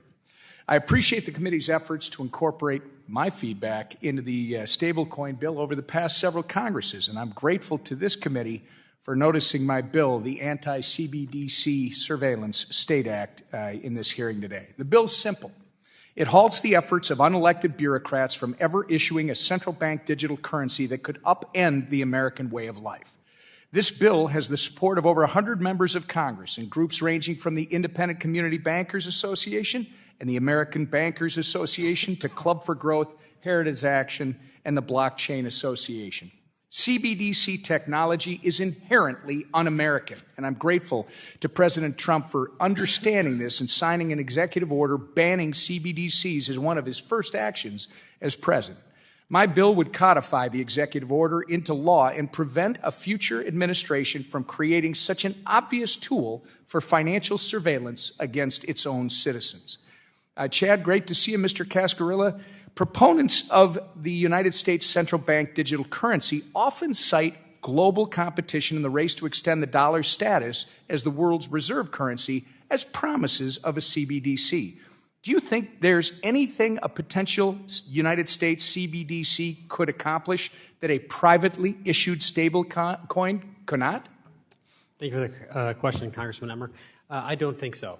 I think historically innovation in the United States in both technology and in the financial services landscape has come from the private sector, and I think that is what we should continue to embrace, and I think that's what the bill would enable. Well, speaking of stablecoins, Section 15 of the Stable Act requires the proposed legislation requires federal regulators to create and implement reciprocal agreements between the United States and jurisdictions with substantially similar regulatory frameworks for dollar-backed payment stablecoins.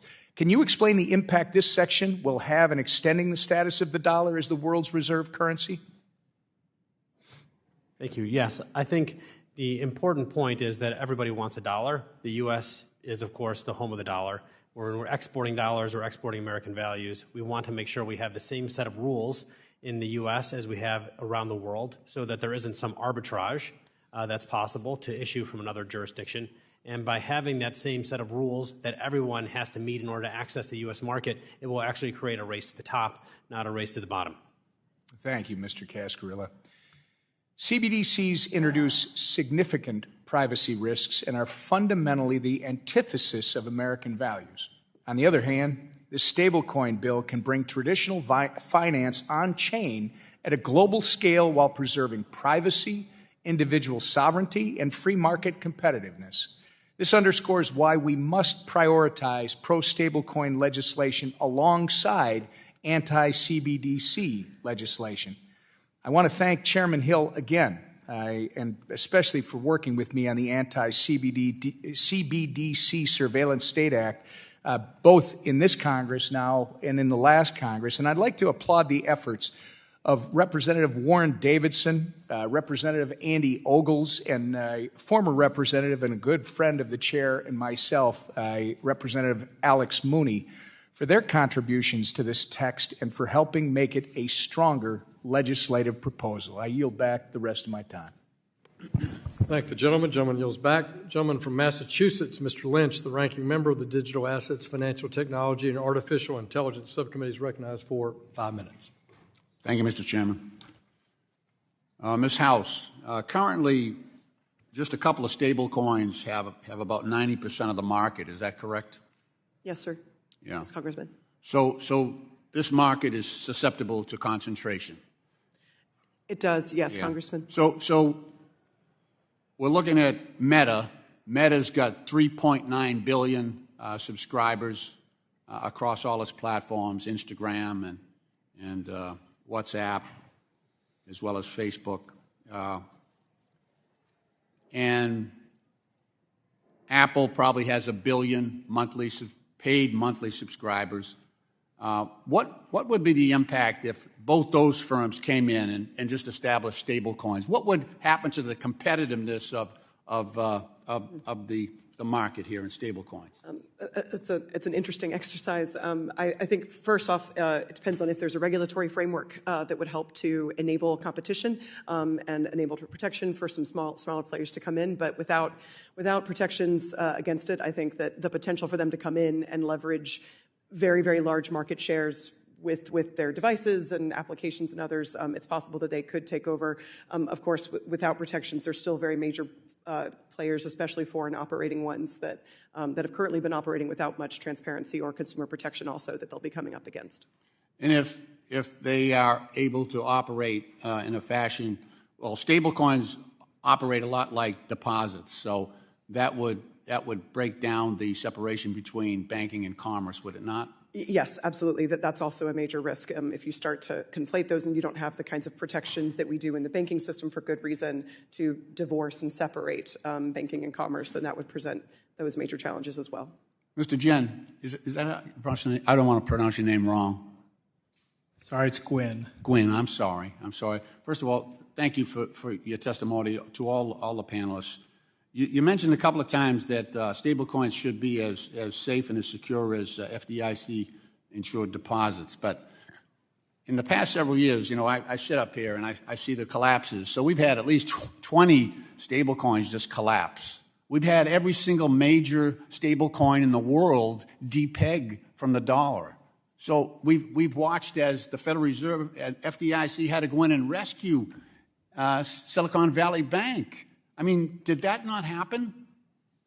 It certainly did, and I think the reason... because this is the first time any of you have said that happened. Look, the idea of scientific method is when you try something and it doesn't work and it blows up and it causes people damage, you adjust and you develop improvements. But we keep doing the same thing over and over with stable coins. They keep blowing up. And now we want to, my time, now we want to just expand that. We just want, and it just seems like it's inviting a disaster. I guarantee you, I read the Genius Act, over in the Senate. I'm a little wary about anything called genius coming out of the United States Senate, but there were so many problems with that, and I'm hopeful that my colleagues, Mr. Hill and others, will amend that vigorously because it had huge problems. But the other piece of this is stable coins, especially if they offer interest. Do you support stable coins that offer interest, that are actual deposits? Are you asking me that question? Yeah. I think if they yes have or no, it's pretty clear. No, I think it's interest-bearing yes. stable coins. I think it's yes if they have appropriate calibrated capital. That's what I was fearful of. So instead of traditional bank, here's the difference. Stable coins, it's going to take deposits, and it's going to use those deposits as reserves, right? That's how this thing is going to work. A normal bank, and it's going to have to hold those for protection. A normal bank, traditional bank, would take those deposits and lend them out to small businesses, mortgages, and that type of activity. I'm afraid it's going to siphon off a lot of the credit market, and we'll be using those deposits to back the stable coins to prevent disaster instead of putting that money to work. Ms. House, is that a legitimate concern? I think the concerns are founded in why bipartisan legislation on a good regulatory framework is critical. Thank you. I yield back. Thank you. Gentleman yields back. The gentleman from Georgia, Mr. Loudermilk, is recognized. Thank you, Mr. Chairman. Thank you all for being here. This is a very timely discussion we're having. In fact, while you guys were giving your statement, I was meeting with some middle school students talking about financial markets, which obviously these students, as I was zooming into them, their eyes were glazed over. Until I got to the point about digital assets, that's when they perked up and listened. Why? Because this is their age. This is the technological revolution they're growing up with. And either we fall way behind in technology, as we have in previous decades, or we try to keep up with it, and we make the inevitable part of a viable free market system and our economy. I'd like to kind of follow up on the previous questions, Mr. Guynn.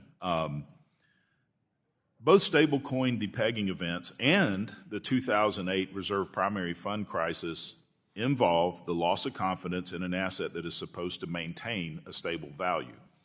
When the primary reserve fund broke the buck, it led to investor panic and liquidity crisis in money markets. Similarly, when stablecoin depegs, such as what we saw in Terra USD, investors rushed to redeem, potentially destabilizing the markets. Mr. Guynn, can you compare and contrast the risks posed by these two events in terms of systemic impact and redemption dynamics? Yes, definitely. So the Reserve Primary Fund is a money market fund. They're not required to have capital requirements, and so when their assets fell below parity, they were basically, they had less than what they needed to redeem all the interest. Terra USD is an algorithmic stablecoin issuer, and so it did not have a 100% reserve with safe assets like would be required here. So that would not have been a payment stablecoin. Here, in contrast, the entities would have 100% reserve requirements. They'd have a properly calibrated capital requirement, and they'd have restrictions on their non-stablecoin activities. Those three things make them fundamentally different from the Reserve Primary Fund, Terra USD, and the stable coins that he was talking about earlier. Okay, thank you. That's why I want to give you some time to actually respond to the question. Follow-up, while the types of assets that can be used to back stablecoins in the Stable Act are recognized as highly liquid cash equivalents, it seems like there could be slight variations in the liquidity of these assets at times. At a high level, how would different asset mixes affect redemption mechanics during a mass redemption event, and how can we avoid liquidity mismatches? Yeah, so I think the permitted assets now are very short-term. In fact, as I said in my opening statement, I think they're overly restrictive. But I do think that they need to be have a duration of something like 6 months or something like that on an average basis, they need to be short term so they can be liquidated, so that even if interest rates went up and their value went down, they could be liquidated pretty much at par, close to par. And then to the extent they're not exactly at par, instead of having the situation with the reserve, the reserve primary fund, they would have a capital buffer that would allow them to make up the difference. Okay. Last question. The Stable Act requires stablecoin issuers to periodically publish information on the reserves backing a stablecoin. Can you explain how this might mitigate risk related to mass redemption events? Yeah, that public disclosure is critically important to that, and also to distinguish a payment stablecoin issued under this act and other stablecoins. As I said earlier, the goal is to structure payment stablecoins so that they are what economists call no questions asked money, so you can have absolute confidence in them. And so I think that that's what needs to be done, and I think that the Stable Act should accomplish that. Okay, thank you. Ms. Butler, for the few moments I have remaining, on Friday, Treasury Secretary Scott Bessent said that stablecoins would help ensure that the U.S. dollar remains the world's reserve currency. How would the demand for treasuries created by the new stablecoin collateralization requirements affect the demand for U.S. dollars and U.S. dollar foreign exchange rates globally? Thank you very much for the question. Given that U.S. treasuries are actually one of the non-cash assets held in the reserve, it would stand to reason that as the demand for US dollar represented on chain, i.e. a stable coin, grows, that you would see that underlying reserve grow as well. And that backbone of the global economy today, in terms of trust and security being the US Treasury, would continue to be there in the form of a US stable coin. Okay, thank you. I yield back. The gentleman yields back. The gentleman from Missouri, Mr. Cleaver, the ranking member of the Housing and Insurance Subcommittee, is recognized for 5 minutes. Thank you, Mr. Chairman. Is there anyone here who does not believe that in 2008, the central focus of the economic collapse in our country had nothing to do with housing? Is there anyone who believes that housing was the central fact? I think it was housing combined with very leveraged investments in real estate. Okay. Everybody else agree? Thank you. From the ranking member, Maxine Waters, and all the way down to me, we were here on the day that the Secretary of Treasury came in and told us that we were in a position where we had to act very quickly. We might have a worldwide depression. And I have come to believe over my career in life that experience is the very best teacher, and the worst experience teaches us the best lessons. And that causes me to have great concern. There was a pro-public article that came out recently, and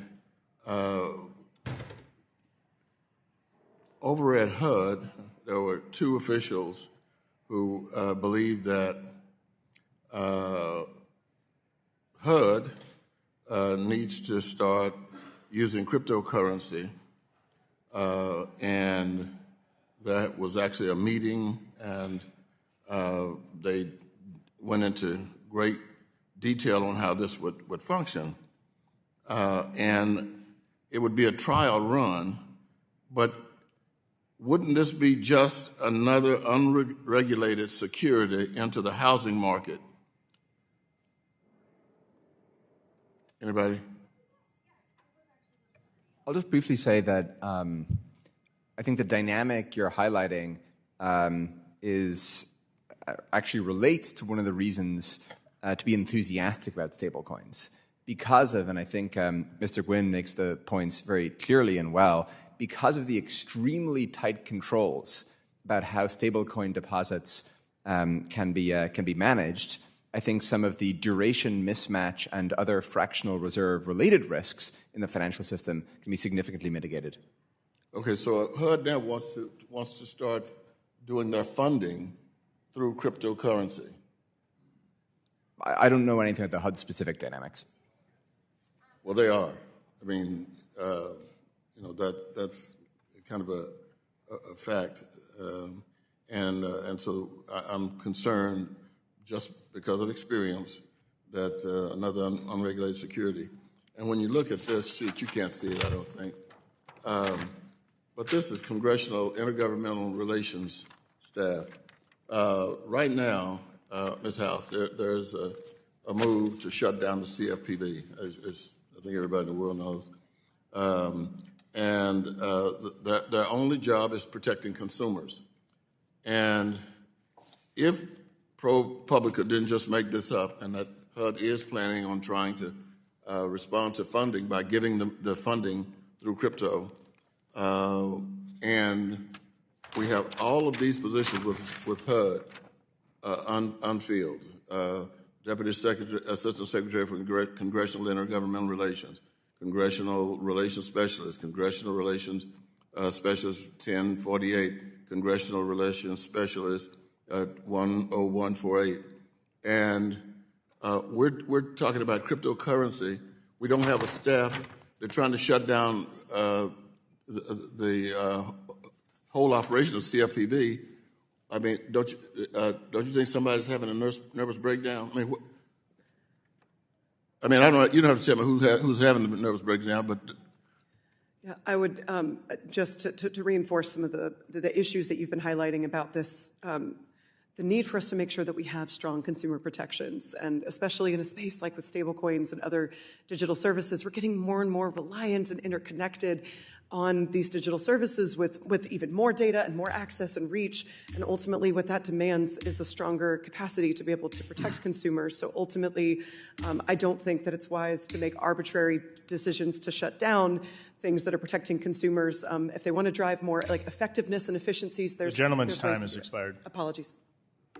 The gentleman's time has expired. The gentleman from Ohio, Mr. Davidson, chair of the National Security, Illicit Finance, and International Financial Institutions Subcommittee, is recognized for 5 minutes.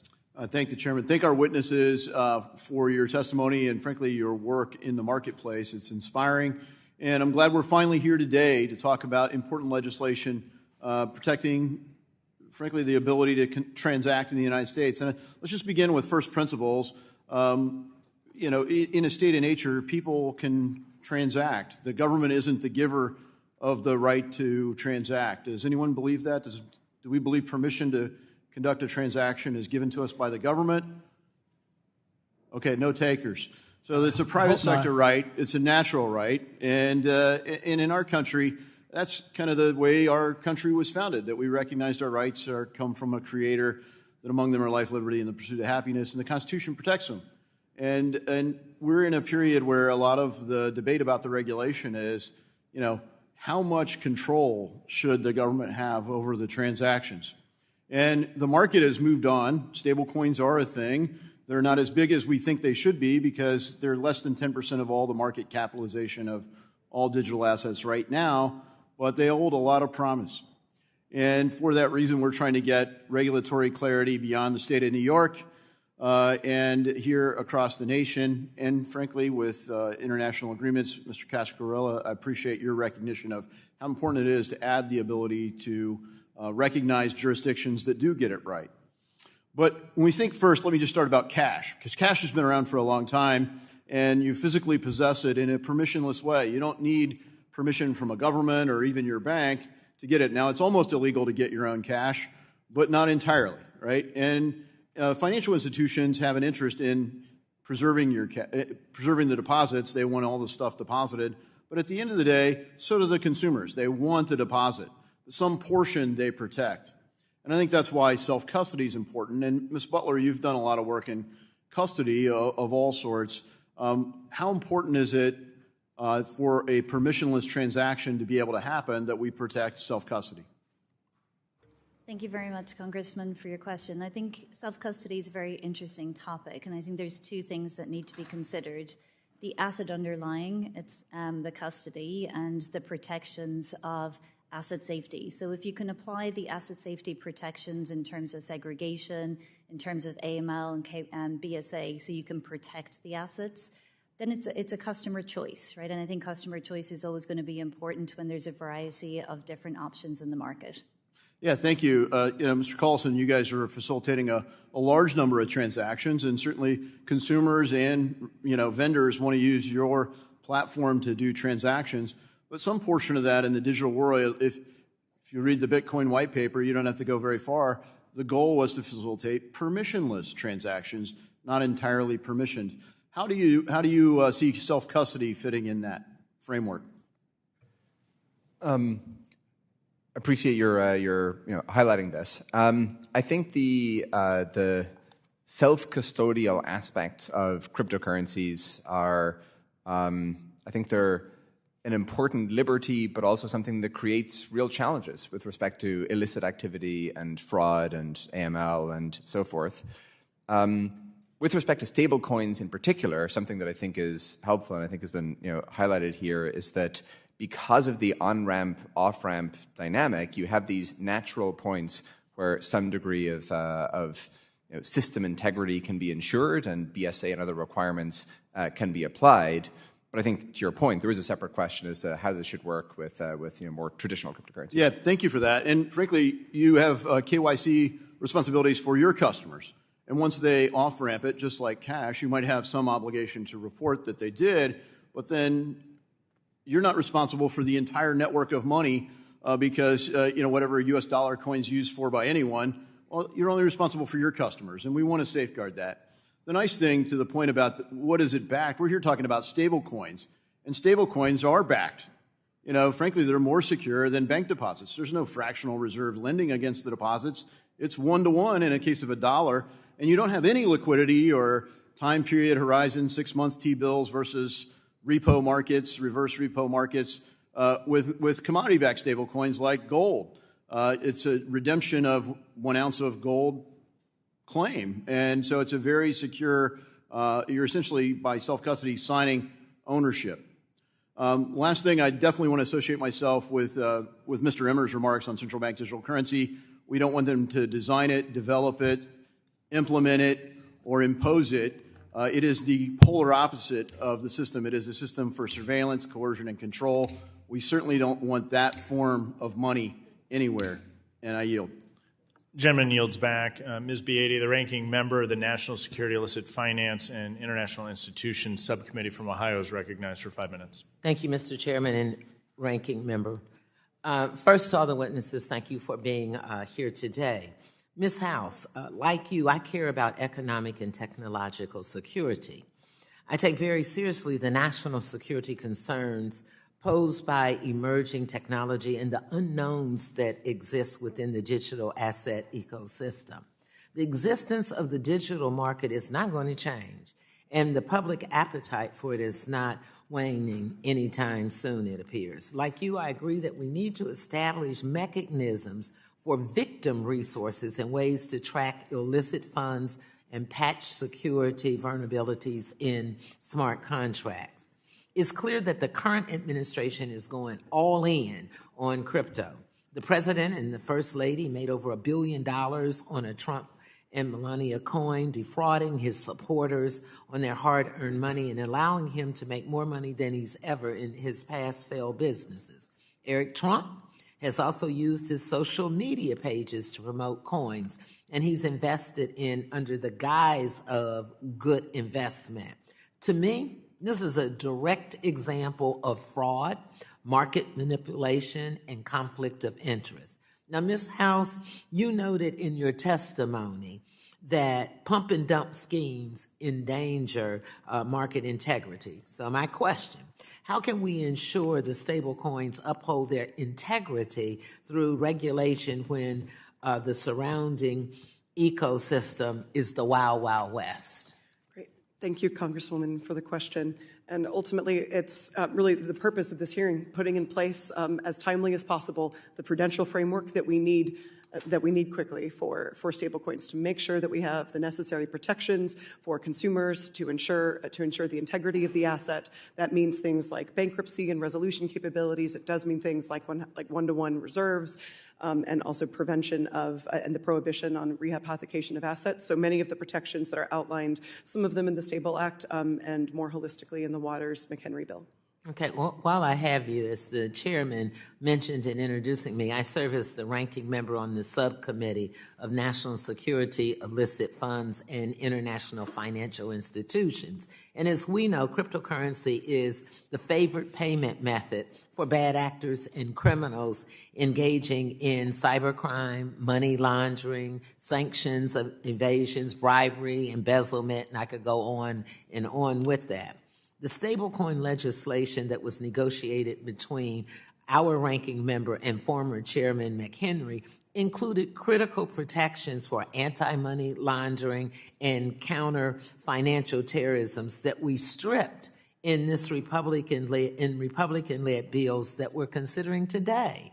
Can you discuss the provisions in which the AML-CFT protections should be included in any stablecoin framework? Absolutely, Congresswoman. Something I care very much about when I led crypto policy at FinCEN, our AML regulator. So I think what we need is certainly very clear guidance and expectation on the holistic framework for countering illicit finance. So that's both AML, CFT, and on sanctions applicability. So looking to things like extraterritorial application, that ultimately is critical, including for rewarding the good actors, many of which have been U.S. firms that have long been operating more compliantly versus others. We need to make sure that anyone who is purporting to be administering a U.S. dollar-backed stablecoin does not allow for U.S. dollars to become accessible to the greatest threats to our national security. So strengthening those provisions, making sure that we're clear about who is implementing those regulations and controls, and ensuring that they're as strong or on parity and equivalent to things like our banking requirements, and then also making sure that freeze and recovery capability is in place, which will help AML and also fraud and consumer recovery and recourse. Thank you. As an expert, that certainly helps me, and for me it confirms or reconfirms that the Waters-McHenry critical protections that they were putting in their proposed legislation is something we really need. So hopefully, Mr. Chairman, you all would consider going back to what former Chair McHenry had proposed with Ranking Member Waters. Thank you, and Mr. Chairman, I yield back the rest of my time. The gentlewoman yields back. The gentleman from Tennessee, Mr. Rose, is recognized for 5 minutes. Thank you to Chairman Hill and Ranking Member Waters for holding this hearing, and thank you to our witnesses for taking time from your schedules to join us today. The Stable Act forges a path forward based on both innovation and accountability. While we have heard a lot regarding the innovation that this bill would unlock, I also think it is important to highlight the accountability that this brings to the stablecoin industry. The Stable Act would require reports regarding the stablecoin issuer's reserve composition to be publicly disclosed, audited, and attested to by the issuer's executives. Mr. Guynn, how will these requirements hold the stablecoin issuers accountable to the bill's reserve requirements? Well, first of all, the market will be looking at these disclosures quite intensely because they're required monthly. So the market, in many ways, will impose a certain discipline on them. Also, the certifications, if they're willfully or knowingly misleading, they're subject to criminal penalties. So I think that would deter any CEO or CFO from making misleading certifications. I'm glad you asked that question because I kind of left off an important thing to one of the other questions on the disclosure. It's very important in the disclosure to be able to distinguish a payment stablecoin as being a very safe instrument that complies with this law as opposed to something that might have the label stablecoin on it that may not actually be subject to the same standards. Thank you. Mr. Guynn, you spoke about the success and clarity of the U.S. dual banking system. Under the Stable Act, issuers licensed by a state regulator must respect the sovereignty of other states who may choose to harmonize their requirements. Do you think this is the correct approach to a true state pathway, and what potential issues could arise if a state is able to preempt another state's laws? So I actually think the scenario you're painting is probably very difficult because at least the way the Act is written now, there is a baseline of federal standards that are actually quite comprehensive. And to the extent there's a state-level regime, it's required to equal or exceed the standards in the federal. So I think it'd be very difficult, for instance, it'd be very difficult for one state to say, I'm going to attract a bunch of stablecoin issues by having a lax regulatory framework. They just can't do it consistent with the Stable Act. Thank you. I appreciate the insights. While blockchain-based solutions like stablecoins offer compelling new capabilities, traditional dollar payments will, in my opinion at least, remain dominant for the foreseeable future, likely accounting for the vast majority of transactions for years to come. However, our current system lacks many features that are being contemplated by the Stable Act and could be available with proper regulatory modernization and right-sizing. Mr. Collison, what do you think Congress should focus on when aiming to modernize the payments world? Thank you for the question. So with respect to stablecoins, I think simply putting in place a clear framework with prudent rules for the road will do a tremendous amount of good. More broadly on payments, to your question, Stripe strongly supports the concept of some sort of federal payments charter. There is no single clear framework for payments companies like Stripe today, and we think that the federal government has a significant interest in ensuring that across our ecosystem, effective standards are upheld. And we also think that with access to things like the Fed's payment system, we can provide better services to businesses and to consumers. So I think federal regulation of the payment system could be very beneficial.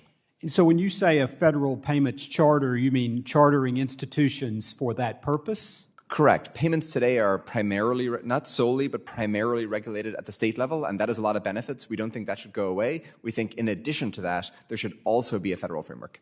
Okay. Thank you. The next decade will bring significant innovation in financial services and products. These innovations will require regulatory clarity and appropriate risk-based supervision, matching how payments work in a digital economy. Mr. Collison, the same way that a stablecoin charter will jumpstart stablecoin innovation, what would a payments framework do for the modern economy? There are analogs to the payments charter in other jurisdictions like Europe, Canada, other places as well. We can see that this works well in practice. And in places like Europe, they've been an incredible stimulus for vibrant innovation in consumer financial services broadly. And I think I recognize that the time is about to expire here, but I think there are many ways in which this would be helpful in the U.S. Thank you. If you'd like to expand on that off the record, I'd appreciate it. Mr. Chairman, I yield back. Gentleman yields back. The gentleman from Illinois, Mr. Casson, is recognized for 5 minutes. Thank you. I appreciate you all being here. I want to start a little wonky. There's been some academic discussion sort of linking stablecoins to Eurodollars as something that exists outside of the normal payment system. And Ms. Butler, I just want to start with you. Do you agree that the U.S. correspondent banking system, as it sits right now, has sufficient guardrails to make it difficult for illicit actors to access the global dollar system? Thank you very much for your question, Congressman. I do believe that the rules that we operate today in the traditional banking services, including corresponding banking, are applying the right safety guards and rules. Okay, and I agree with you. I raise that because stablecoins, as they're structured right now, do not have that same sort of nexus of control, right? They can hop across the river, if you will. They can be transferred on public blockchain networks. There's no central operator, no entity. Ms. House, I think you had alluded to some of this in your testimony, and I wonder if you could just share with us how you think Congress should address that gap in our sanctions and anti-money laundering networks so that stablecoins don't just become a backdoor for the bad actors to get into the U.S. dollar system. Thank you, Congressman, for the question. I think that you're right, that I started on the earlier answer. But basically, the most important provisions, I think, that are necessary are making sure that the issuer and the administrator of the stablecoin is implementing some AML requirements, and especially for sanctions requirements, making sure that we're not facilitating transactions denominated in U.S. dollars to sanctioned jurisdictions and sanctioned wallets, which is happening right now. So making sure that freeze and recovery capabilities are in place, and then making sure that the U.S. dollars are not being made accessible to the greatest threats to this country. Okay. And Mr. Guynn, you'd alluded earlier to saying that, when some of the algorithmic stablecoins that had broken the buck, if you will, unless I missed it, you didn't mention the fact that the most recent breaking of stablecoins was when SVB and Signature Bank runs happened and you had a bunch of stablecoins that were sitting there in uninsured deposits. Is it your position that any liquidity that's in cash deposits should be absolutely 100% insured? So it's interesting. I do think I'm just looking for a yes or no because I want to get through a couple things. I don't know that I have a yes or no to that. I think that one has to be more careful with uninsured deposits. In the SVB had 95% of its deposit uninsured, so it was if we have liquidity underpinning these things, like stablecoins need to be boring to work. We don't want fractional banking and blow this thing up. And Ms. House, correct me if I'm wrong, dollars deposited in European accounts are not insured by the FDIC, correct? I want to turn now to the fact that we just witnessed the largest cryptocurrency heist in history when North Korean hackers stole $1.5 billion from Bybit. Mr. Cascarilla, I understand, maybe you can just share, what is Paxos' policy for freezing funds that have been used for illicit activity? So we have a couple different guardrails in place. The first is we have terms and conditions that set forth how we could freeze and then seize funds, which we have done in the past. We also have this overseen by a prudential regulator. When we receive a subpoena from a lawful jurisdiction, we can freeze the funds, and when that's adjudicated, we can seize them. So is your policy that you will freeze them only if a regulator directs you to, or will you take proactive action to seize them as well if you detect illicit activity? We will contact a regulator when we've seen illicit activity. An example would be our Pax Gold product. When we saw it moving after the FTX collapse, we contacted our regulator. I think it was the DOJ, actually. But I just want to understand, because we're all Americans here. If you knew that North Koreans were laundering money to finance their nuclear program and the regulator had not yet said to stop, would you shut it down immediately, or would you wait for someone to call you? We have these conversations in real time with the regulator, so we would, of course, talk to them and make sure that we were doing it appropriately. Okay, well, all of us, if we're participating in the banking system or want to participate in the banking system, need to address that. Given the speed at which some of these people go through, particularly, right? Because it's one thing to say we're having real-time conversations, but, I mean, these things can hop through in an instant. Running through mixers, running through DeFi protocols, chain hopping. Ms. House, does Congress need to consider requirements to, at a minimum, make sure that stablecoin issuers have the technological capabilities to freeze these funds, and that stablecoin issuers are compelled to act proactively, not just after the horse is out of the barn?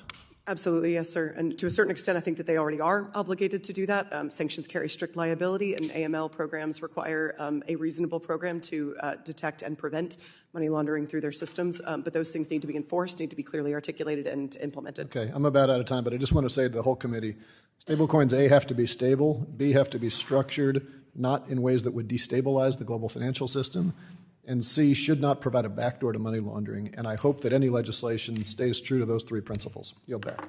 Gentleman yields back. I now recognize myself for 5 minutes for the purpose of asking questions. I thank all of our witnesses for being here. It's exciting. We're in the golden age of digital assets, and we have a huge opportunity to move forward on two really important pieces of legislation in this committee and to see them ultimately signed into law, in particular stablecoin in market structure. I want to dive in a little bit on the stablecoin legislation. And I'll start with you if I can, Mr. Collison. I believe that stablecoins in particular give us a real opportunity to maintain dollar dominance across the globe. We've talked a little bit about use cases, and as a policymaker in general, I might not be concerned about the way that someone in Mexico, Panama, Peru, Nigeria, or another location is engaged in transactions. But what we actually see is when Stripe has a neobank in Mexico or Bridge is used to distribute payments to workers across Latin America, that actually strengthens the U.S. dollar. Would you agree? Can you comment on that briefly? Yes, I think it strengthens the U.S. in two ways. One, many of the companies engaged in the activity you're describing are themselves American businesses, and so they become stronger. But secondly, and I think this is what your question is getting at, it increases dollar demand, it increases the demand for U.S. treasuries, and it in turn lowers U.S. borrowing costs. Thank you very much. I'm going to come over to you if I can, Ms. Butler. Sometimes you'll hear people say that the banks don't like stablecoins don't like the bank. You get this back and forth. But BNY Mellon is very engaged in the stablecoin space. Could you just put a little color as to what the value proposition is to your customers at your bank? Thank you very much, Congressman. Yes, indeed. There is a number of different things. So first, the value proposition in the kind of near term is providing trust and security to stablecoin issuers as the reserve custodian. We also manage many different types of payment vehicles, so whether it is the instant payment vehicles provided through the Fed and a variety of different options for our clients. We want to be able to participate in the new and evolving options and mechanisms, stablecoins and blockchain technology just being an example of that, so that we can continue to meet the evolving needs of the markets and our clients. Thank you very much. I want to come to you, Mr. Cascarilla, if I can, to talk about how do we make stablecoins stable. In the updated draft that Chairman French Hill and I introduced, we were tweaking the language of what can be held by a stablecoin to back it. Could you provide a little bit of color based on your experience about stability, liquidity, and investor confidence in the Pax dollar and what you're backing that with and what we should be looking at? Yeah, we've issued a number of different regulated dollar tokens. They all have the same exact reserve parameters, and generally having a maturity of less than 20 days, having overnight liquidity available through overnight repos that are over-collateralized by treasuries, plus having T-bills, and minimizing the amount that's held in bank cash, and where possible, buying private insurance to supplement FDIC insurance. And when you do that, you basically have, I think, the safest dollar in the world. It's safer than a dollar in a money market fund. It's certainly safer than a dollar that is above an FDIC limit in a bank. And I think that creates the confidence to be able to use a stable coin as if it's cash in your pocket, and that's the whole point. Thank you very much. I want to use the remaining time that I have. I want to just touch base here with you, Ms. House, if I can.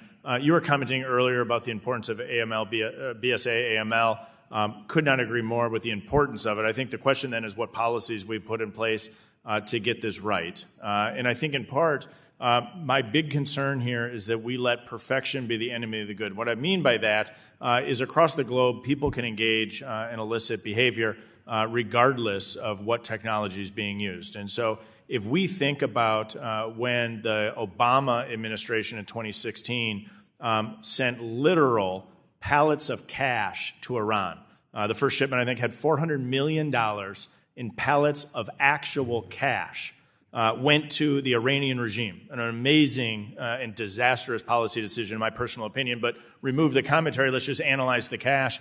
What controls were in place to track that cash once it left U.S. custody and entered the custody of Iran? Any? Honestly, I wouldn't be familiar with that. I was in the Army. But in general, you're familiar with cash. Would there be any yeah. tracking mechanism in place as that cash floated around the country of Iran? It'd be very difficult. It'd be really, really difficult, right? So if Iran was taking literally those pallets of cash provided by the Obama administration and was doing something illicit like funding terrorism, we know Iran is one of the, or probably is the number one funder of illicit finance. That's a really bad scenario. So although we could pick and choose and critique other legislation, we know actually that stablecoins is a major step forward from cash transactions, and I think we need to make sure that we don't allow perfection to be the enemy of the good. Recognizing the time, I yield back. I will now recognize the gentlewoman from Michigan, Ms. Tlaib, for 5 minutes for questions. Thank you so much, Mr. Chair. Can everybody on the panel, do you all agree that market manipulation is bad? Raise your hand if you agree market manipulation is bad. Oh, great. Okay. I want to get to conflict of interest. And Ms. House, I don't know if you know about this, but I want to talk about a billionaire crypto entrepreneur, Justin Sun. In March of 2023, the SEC charged Sun with market manipulation. Last year, Sun began investigating millions of dollars he started investing millions of dollars in the Trump family crypto business. They call it World Liberty Financial. Are you familiar with Trump's crypto business? Yes. Yeah. Yes. So he starts putting money into that. And then in total, I think Sun's investment have put more than $50 million not 1 million, not 2, $50 million in Trump's pocket. Then just last month, poof, SEC announced that it was dropping its charges against Sun. So, Ms. House, how is this not a conflict of interest? Do you think those who are regulated by, and in some cases investigated by, federal regulators should be able to invest ventures directly benefiting the President of the United States? On the second question on whether that they should be able to, and if that's conflict of interest, it definitely sounds like it, and that there should be protections there. And I encourage those responsible for forcing them to look into it. And then on the first question about it, I would go back to my earlier comment that when we are in government, we hold a sacred duty to uphold public trust, and that we need to make sure that we're held to a higher standard, and we need to make sure that we uphold. Yeah, I mean, we have the Emoluments Clause. You would think that the president would have no idea that it's in the Constitution and that he's violating it. So then there's the meme coin. Just days before he's sworn in, the president, he issues his own meme coin. While investors suffered more than $2 billion in losses, Trump and his partners made $100 million on trading fees alone. Now the SEC has declared that the meme coin is not subject to oversight. It's now dropping crypto cases and investigations left and right, even where, check this out, even where the CEO already pleaded guilty, they dropped the charges on them. So Trump and Musk have also gutted the CFPB, as you know, Ms. House, and the CFTC has announced that they're meeting directly with crypto CEOs to further reduce regulations of crypto. So, Ms. House, yes or no, does the President Trump stand and benefit when none of the regulators are providing rigorous oversight of the crypto market? He benefits personally, right? It sounds like the financial interests may, although I will say that there have been instances where more regulation and clarity have benefited the market also. So the President of the United States has no oversight over this meme coin, all this investment right now. None. Does the fact that foreign nationals, Ms. House, have invested in Trump's meme coin and other crypto businesses have national security implications? Foreign nationals have invested in the meme coin. There's certainly, I think. Sorry, I'm not an attorney, so I recognize that there's legal implications there. But I would say that there's definitely some hallmarks of concerns about influence, and where it makes sense for those with the authority, like those in this room, to look into this in a bipartisan way. During the last election, the crypto industry spent over $130 million backing Trump and others. It looks like that investment is paying off to me. I mean, $130 million. Last week, President Trump issued an executive order creating a strategic reserve of cryptocurrencies. Ms. House, given that President Trump has a personal stake in the success and the perceived legitimacy of crypto industry, is this not a conflict of interest? I mean, he's in the industry, and he just did an executive order. Roger, it definitely sounds like that, like there may be conflicts of interest, and again, I hope that the offices with the authority for oversight, like Office of Government Ethics and Congress, consider looking at that. I know, obviously, I had a bank account, and we still regulated banks, so there are other places. But ultimately, for an industry that is highly speculative, there's a lot of questions. Ms. House, given that interest of the president in the crypto industry are so closely aligned, how can investors trust that their interests are prioritized by financial regulators? I think the trust there needs to demonstrate that regulators need to demonstrate dispassionate putting in place of the guardrails that will protect them, that will protect consumers, and that are going to benefit the American public, and not appear to serve only public officials or those who are in. I think that there's a great opportunity here with stablecoin regulation to do both. Thank you. I yield. Gentleman yields back. The gentleman from Indiana, Mr. Stutzman, is recognized for 5 minutes. All right. Thank you, Mr. Chairman, and thank you to the panel for being here. Mr. Collison, I'd like to come to you. You built quite a family business. Congratulations. And to have your dad with you is pretty neat. I come from a family business background as well and work with my family. And some days it's great, and some days they're my family. But I wanted to go to your testimony because I see, as you wrote in your testimony back in 2014, that you put a pause on supporting the Bitcoin, and you saw limited demand, and but then you kind of relaunched it again with Stripe. We did the stablecoin pay-ins in April of 2024, and that you saw more volume in stablecoin payments over the first week than you saw in Bitcoin over a year and a half. Can you talk a little bit about that? Like, what do you think that was and why? Yeah, it was. Wasn't very popular in the Bitcoin community when we sort of removed support from Stripe, but that wasn't because of any ideological principle or position. We're very responsive to what our customers want and what we observe user behavior as trending towards, and we saw declining usage of Bitcoin. Again, back in 2014, it was a very different time. And so we've obviously been paying close attention to the ecosystem, and the world is becoming more densely connected and globalized. The crypto ecosystem has matured substantially, and we've been very struck, as you mentioned, as we've gradually over the past 2 years or so rolled out new support for stablecoins. That there's very real usage, there's very real appetite, and again, we're seeing use cases outside of what one might traditionally consider the crypto industry, and it's really expanding into the economy as a whole. I also want to touch on your, down later in your testimony, you say that stablecoins enable faster, cheaper money transfers for international workers. You touched on that a little bit. Are you seeing global activity like in emerging markets? I mean, Africa is a place that I believe that the world is looking at for stability and opportunity. What are you seeing within your company and the activity around the world? Yeah, so I understand that exhibits are discouraged. So I'll just note that I have a little chart of the Naira USD exchange rate here. And over the last 15 years, the Nigerian Naira has depreciated by about 90% against the US dollar. There's a lot of people in Nigeria, and they very understandably want access and recourse to stable savings and some secure way to store their hard-earned money. And so we're seeing substantial adoption across jurisdictions like this, where people are seeking to improve their lives and their livelihoods with what stablecoins make possible.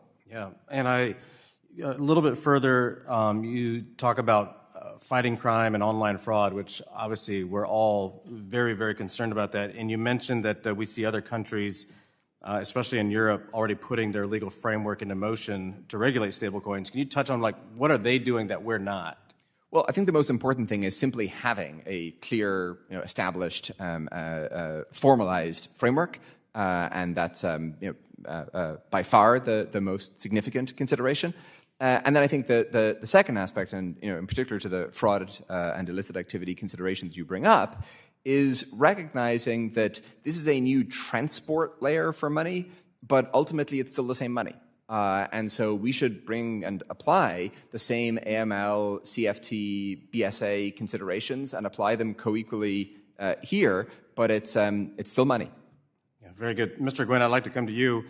Fortunately, this committee is aligned with the great state of Indiana and President Trump in its opposition to a CBDC, and has taken several steps to facilitate development in private sector alternatives.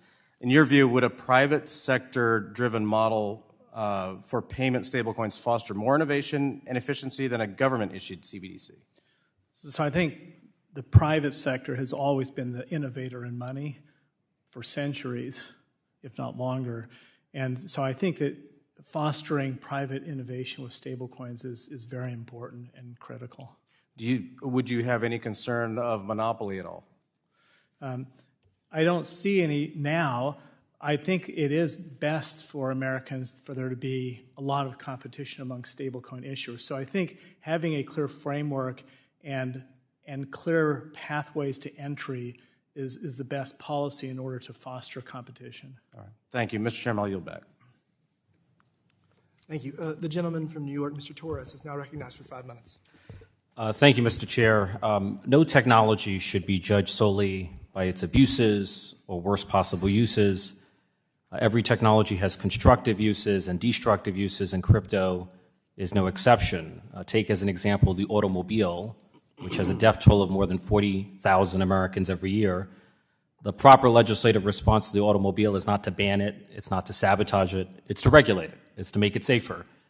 And as far as I'm concerned, the proper role of Congress is not to sabotage digital asset transactions, but to make them safer, to strike a careful balance between financial stability and innovation.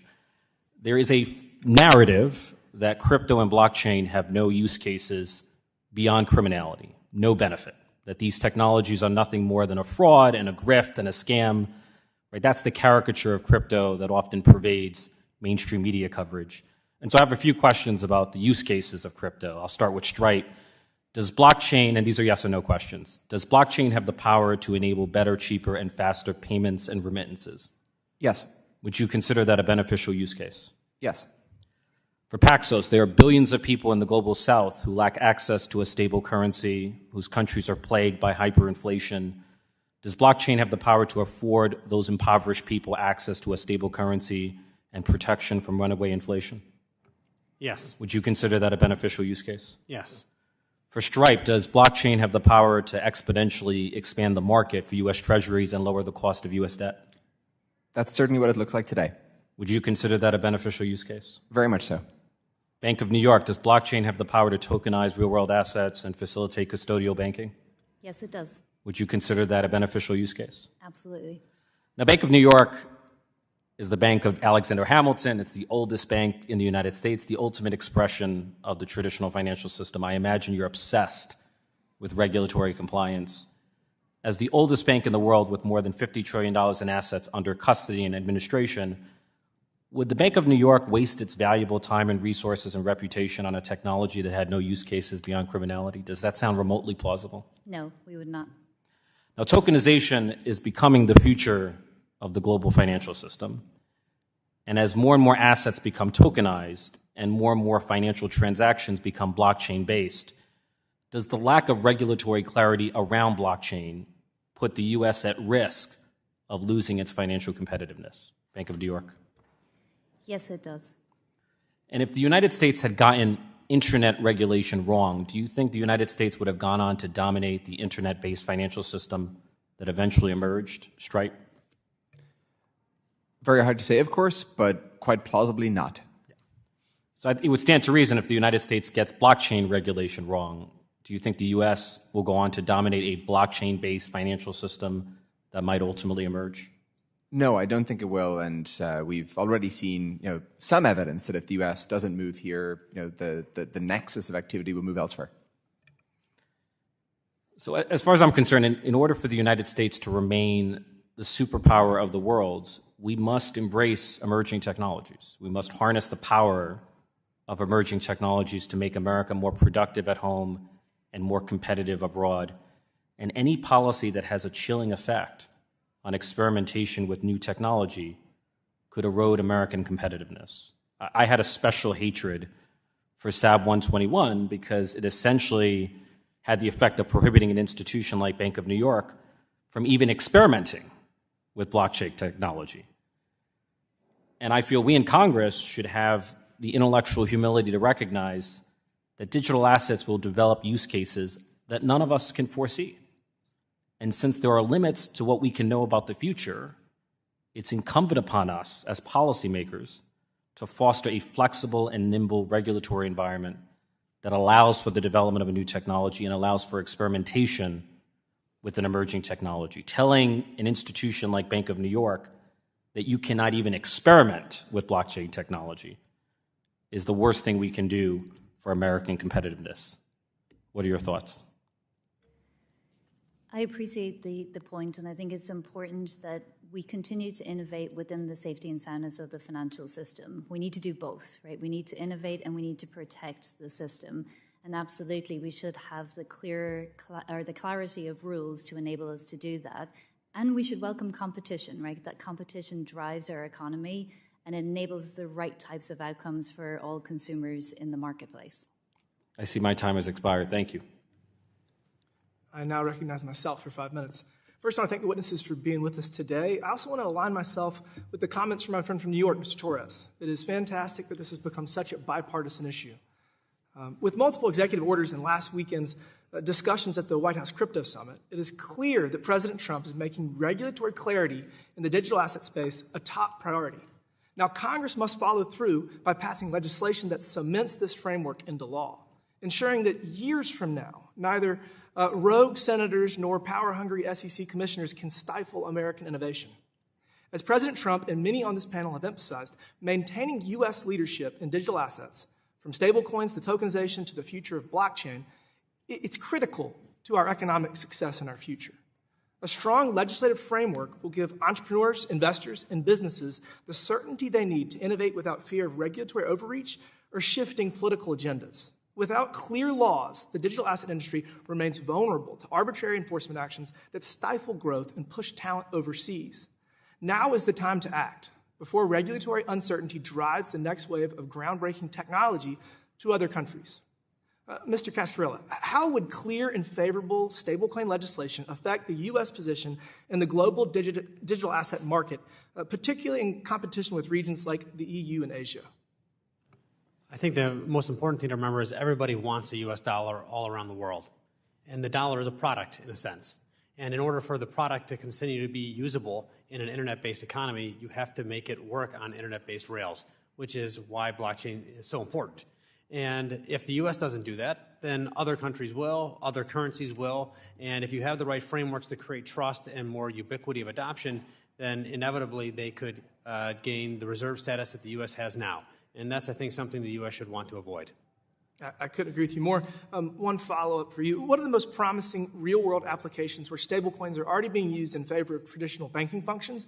And how can these models be scaled to include those who have been left out of traditional finance?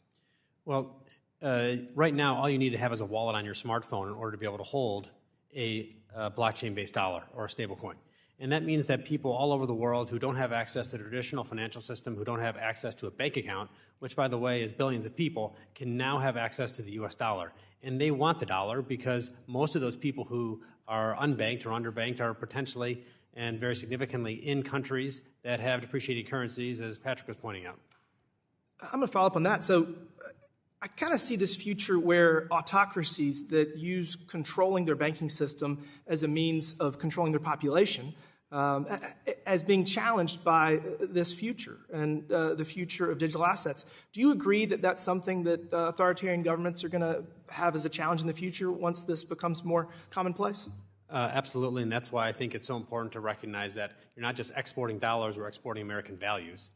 And everyone wants a dollar. They also want America. They want to be able to have access to our financial system and to our assets, and we should take advantage of that by making sure that we can give it to them in a way that actually has true utility for where the economy is going.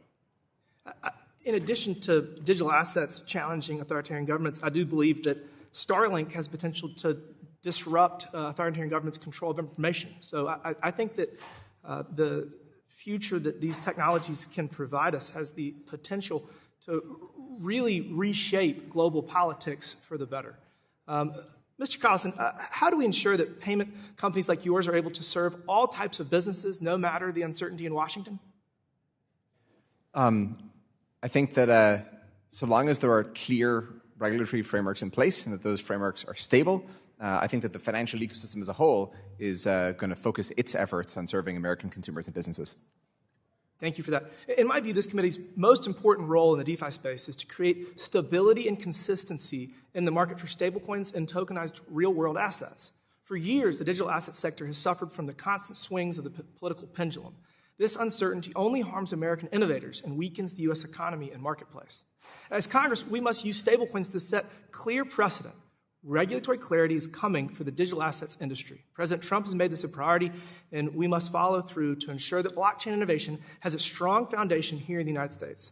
By taking decisive action now, we can solidify America's leadership in the global digital economy for years to come. With that, I yield back, and the gentlewoman from Texas, Ms. Garcia, is now recognized for 5 minutes. Thank you, and thank you to all the witnesses here today, especially the two from Ireland. We'll remember you next week. Mr. Chairman, I think we should have had him here on St. Patrick's Day rather than today. It would have been more fun. As you know, cryptocurrencies have the capacity to expand financial inclusion and bring digital assets to historically marginalized communities, much like those in my district.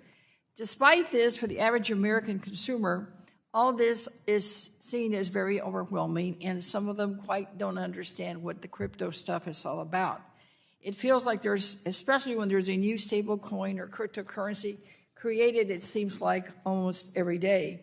The market continues to be unregulated, vulnerable to stablecoin runs and hacks.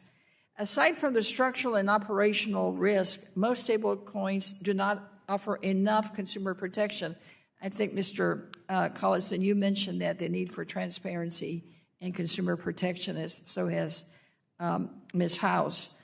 So, Ms. House, if an issuer fails and there's no protection, what happens? What are we dealing with with people's hard-earned dollars? I'm not talking about investors. I'm not talking about the millionaires or billionaires that are investing. I'm talking about the average American. Why is strong regulation and enforcement authority critical in this stablecoin legislation to protect them? Thank you, Congresswoman, for the question. It's entirely critical to protect everyday Americans, especially the people that the cryptocurrency industry wants to provide democratized access to financial services to. In order for them to do that safely and securely, they need to have a way other than do your own homework to know that a stablecoin is in fact stable. And they also need to be able to trust that they're going to have recourse if they get defrauded or if they get stolen from, and to be able to believe that there's going to be this means for redress, which isn't possible without a comprehensive regulatory framework in place, enforced, and that we do the same with our international partners, given the global reach. Because, I keep hearing, and one of the things that they've always used as a reason to really, explore this whole option is replacement of remittances. And as coming again from a 77% Latino district that does use remittances and other forms of ways to transmit money to their family members, is that really real? I mean, I just don't see, someone in my neighborhood going somewhere to use crypto or to transmit, not knowing what's going to happen at the other end, because just quite frankly, as there's risks in the banking system in many countries, there will also be risks in the crypto industry. Roger, I think that the point that you're speaking to is really why we're seeing most stablecoin use happening in settling trading on platforms rather than facilitating these remittances. We haven't created the ecosystem for that trust. If a regulatory framework allows for that trust and for the people in your neighborhood to believe that if they send these remittances of their hard-earned funds overseas, that money isn't going to be, isn't going to be defrauded, or it's not going to be stolen from them. If they trust this ecosystem, then they may start using it. But that business case has yet to prove out. I think that the regulatory framework is actually a precondition to allow for that mass adoption. Right. We saw in the 2008 financial crisis that extraterritorial reach was needed to help regulate the impact that foreign institutions may have on domestic markets. 2 out of the 3 proposed stablecoin bills lack extraterritorial reach and fail to address national security concerns. Given the global nature of stablecoins in this sector, the question is whether to regulate cryptocurrencies on a state or federal level.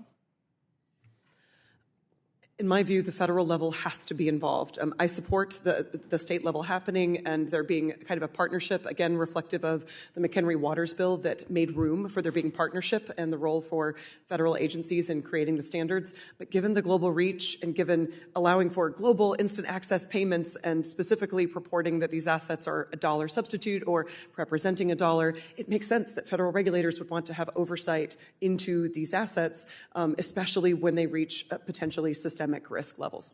Do you see that we can really get to that balance of having, again, the broad federal regulation and still allow states to do some of the things that, some of our state banks do? Yes, ma'am, I do believe so. You do? I've got 7 seconds quickly. In your opinion, who should oversee stablecoin issuers of less than $10 billion? The federal level should have oversight. But it makes sense for states to run the charters, just with some conditions for when the federal agency oversight comes to play. What about for non-bank issuers of less than $10 billion? I think state charters and licenses would be appropriate. Thank you. Time has expired. Time has expired. Thank you. The gentleman from Pennsylvania, Mr. Musser, is now recognized for 5 minutes. Thank you, Chairman. Thank you to you all very much for being here. It's a very worthwhile hearing and really important. So stablecoins, when properly regulated, can provide faster, more efficient payment options and help keep the U.S. dollar at the forefront of global financial systems. They can accomplish these goals without the privacy and free market concerns associated with a central bank digital currency.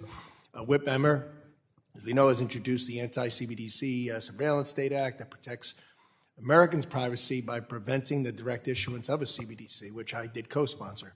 As well, states have taken different approaches to regulating digital assets. This patchwork, however, has gotten the stablecoin ecosystem to where it is today, but if we want to see the benefits of payment stablecoins nationally, Congress needs to act. We need to enact a federal framework for stablecoin issuance. So, Ms. Butler, BNY is one of the oldest and largest custodians in the world. Can you describe how custody in the traditional financial system differs from custody in the payment stablecoin ecosystem? Thank you very much, Congressman, for your question. It doesn't differ because the custody that we provide for the reserve assets of a stablecoin, for example, taking cash deposits and then taking non-cash securities into our custody, applying asset safety and segregation rules, is the exact same that we would do for the traditional custody that we provide. All right, great. BNY Mellon, of course, holds reserve assets for major stablecoin issuers like Circle. How did BNY Mellon and Circle decide to form this partnership, and what custody standards were agreed upon to ensure that Circle's reserves were securely held? So again, our custody standards were the same long-standing standards that we have for all custody that we provide globally around the world. In terms of deciding to take on the custody reserves for Circle, we followed our practices of business and risk framework. We looked at the client, their legal permissibility, their regulatory coverage. We looked at the activities that they were performing and were those activities legal and permitted. And we looked at the assets themselves. And in this case, given the assets are very traditional assets, so again, cash and cash equivalents, that fit right into the standard custody that we provide. Okay, great. So clearly you believe it is important for banks and non-banks to have the same custody rules for stablecoin reserves. We do, yes. Okay, great. Thank you very much. Mr. Cascarilla, many argue, some anyway, a U.S. Less than the majority, shall I say. The CBDC could strengthen the dollar globally, but they, of course, raise concerns about privacy and free market competition. How does a payment stablecoin approach these concerns differently? I think the important point with the payment stablecoin issued by private issuers is that you're creating the innovation to respond to the market in a very timely manner. And we're still at a very early stage of the market where there's a lot of innovation that is still needed. I think that there have been some examples of attempt for CBDCs to be issued by other countries, and they've been perceived as surveillance coins and have not been widely adopted as of yet.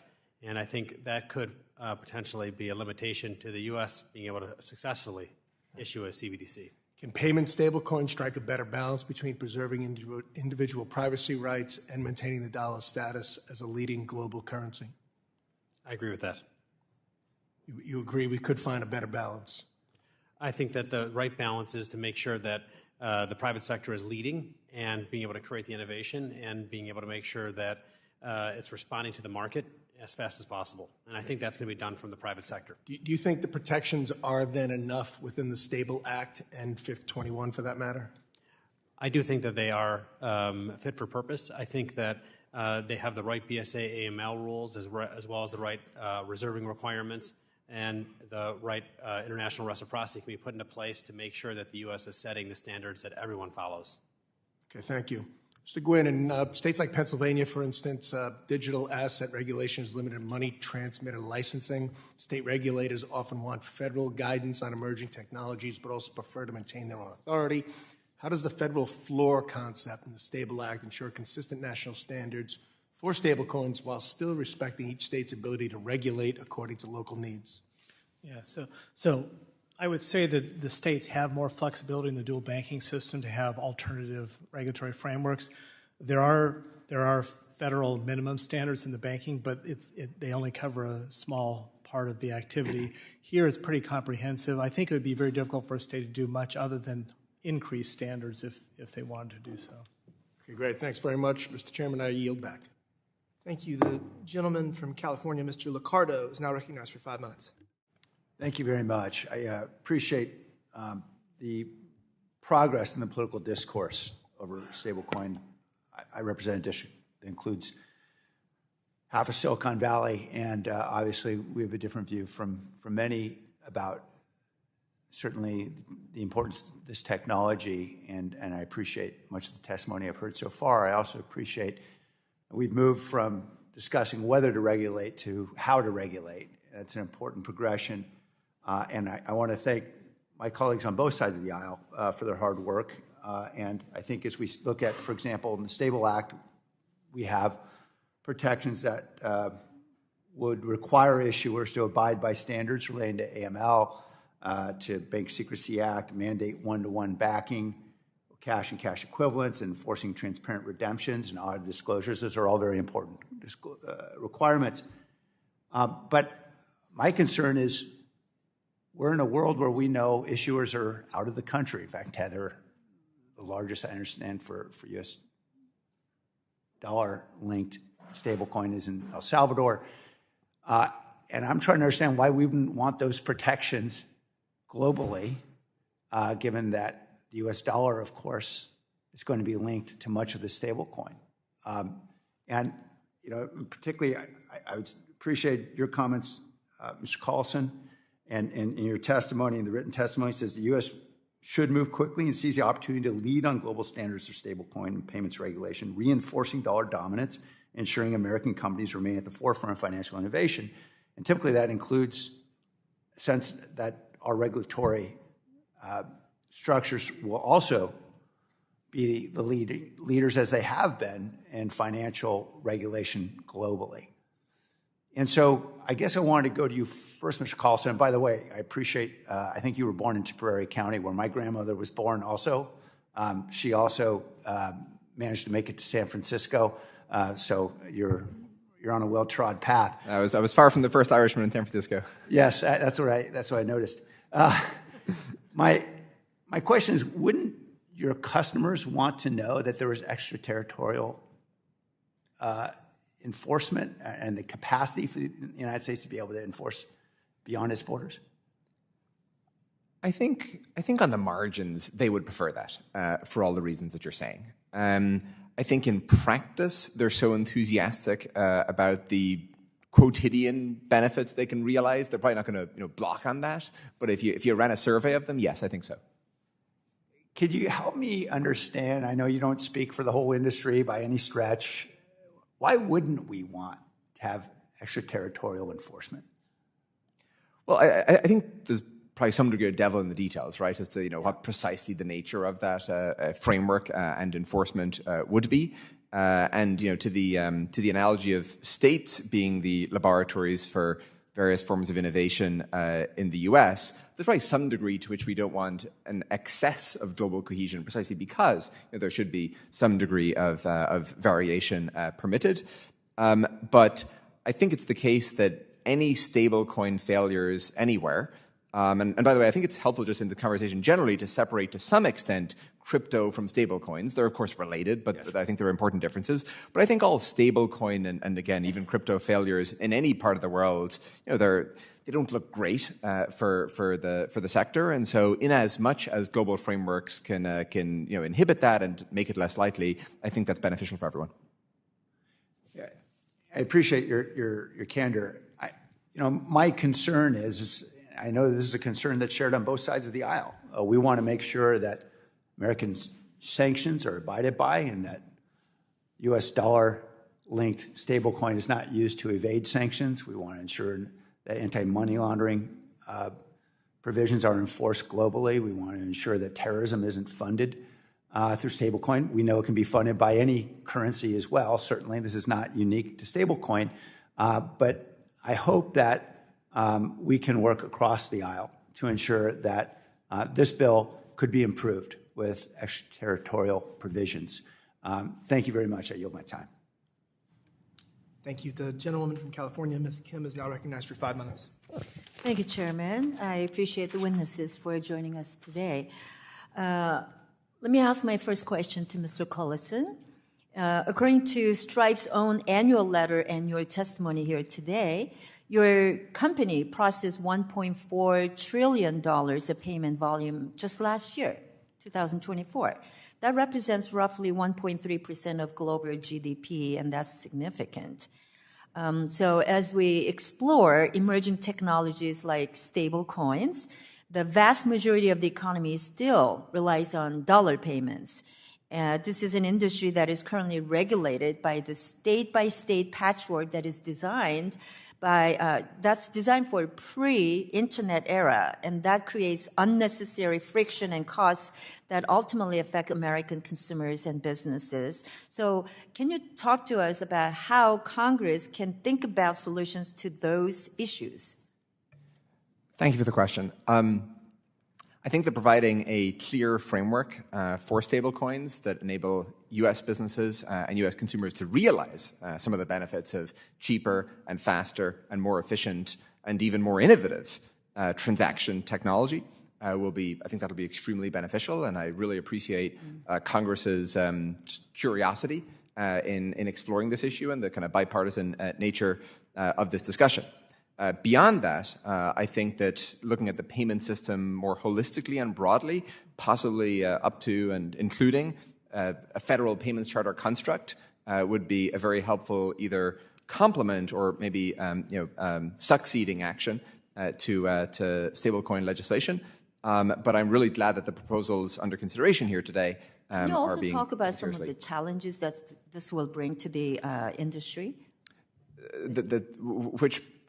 Some of the challenge that this approach that you're talking about. Oh, that the patchwork brings. I see. So I think one of the most inhibitory forces in the financial services industry is ambiguity and a lack of clarity. In that, if something is clearly permitted, that's great. If it's clearly forbidden and proscribed, that's also it's clear. One can build a business and one can plan around that. I think the current patchwork that's not very cohesive makes it difficult for businesses to know how seriously they should invest. And I mean, I think it's very admirable that BNY Mellon has built such a successful practice here. But I think it should be easier for others to do the same thing. Let me ask my question to Mr. Cascarilla. My home state of California is a leader in issuing remittance payments, and in 2022, Californians sent over $18 million in remittance payments to Latin America.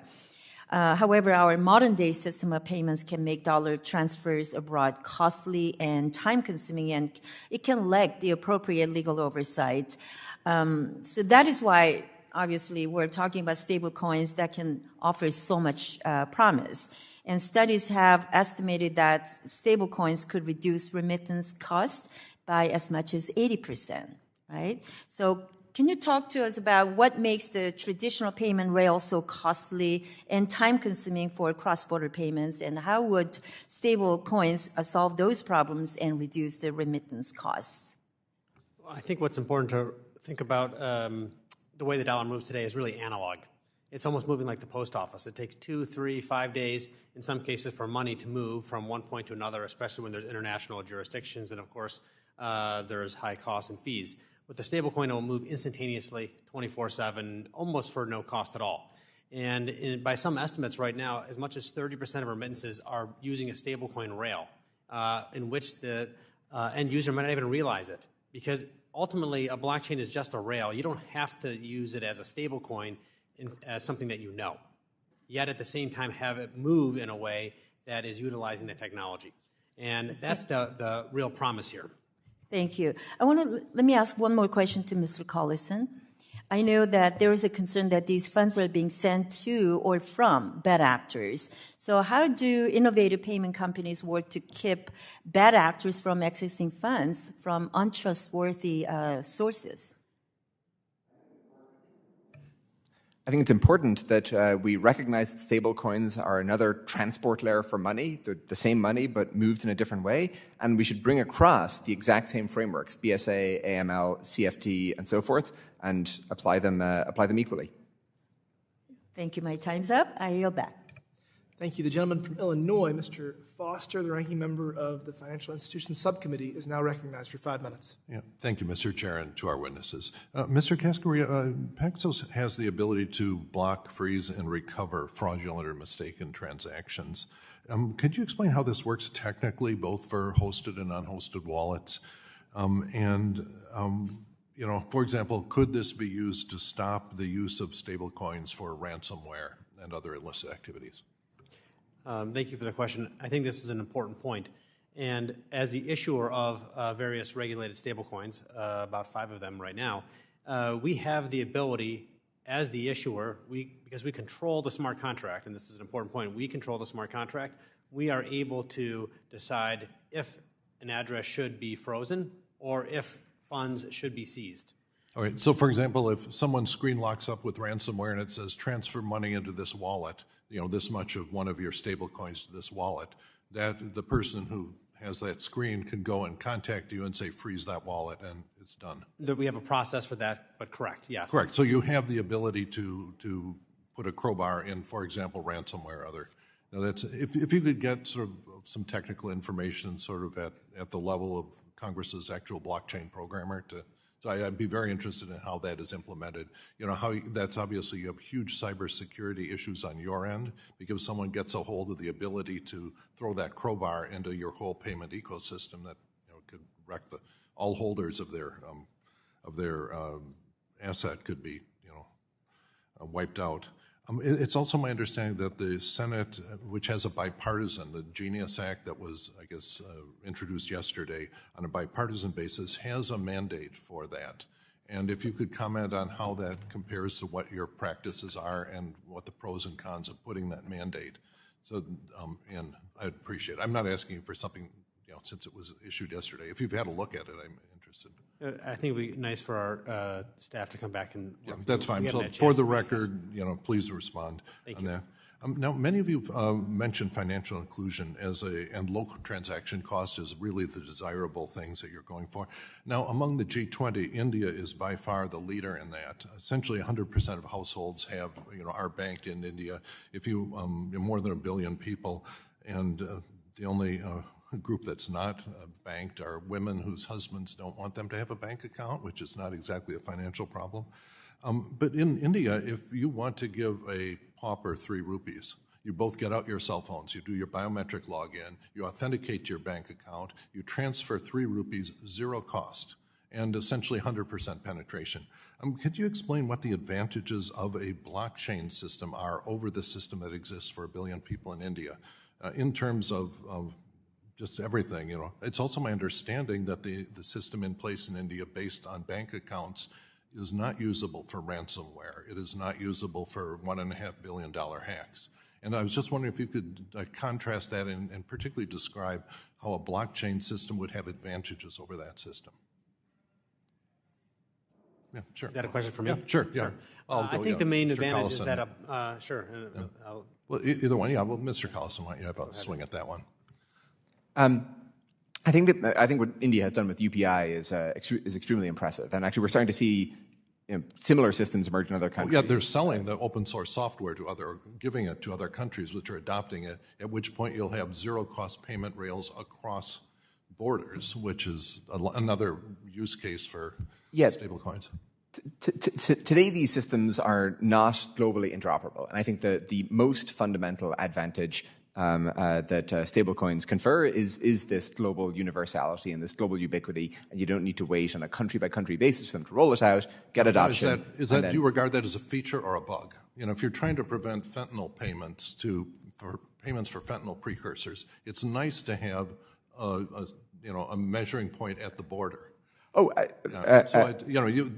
was just wondering if you regard that an absolute cross-border 0 surveillance regime is really the endpoint we should head for. I think global access is a huge advantage, but I think to your prior questions, I think the ability for stablecoin issuers to ensure that proper controls are applied and that system integrity is maintained is also really important.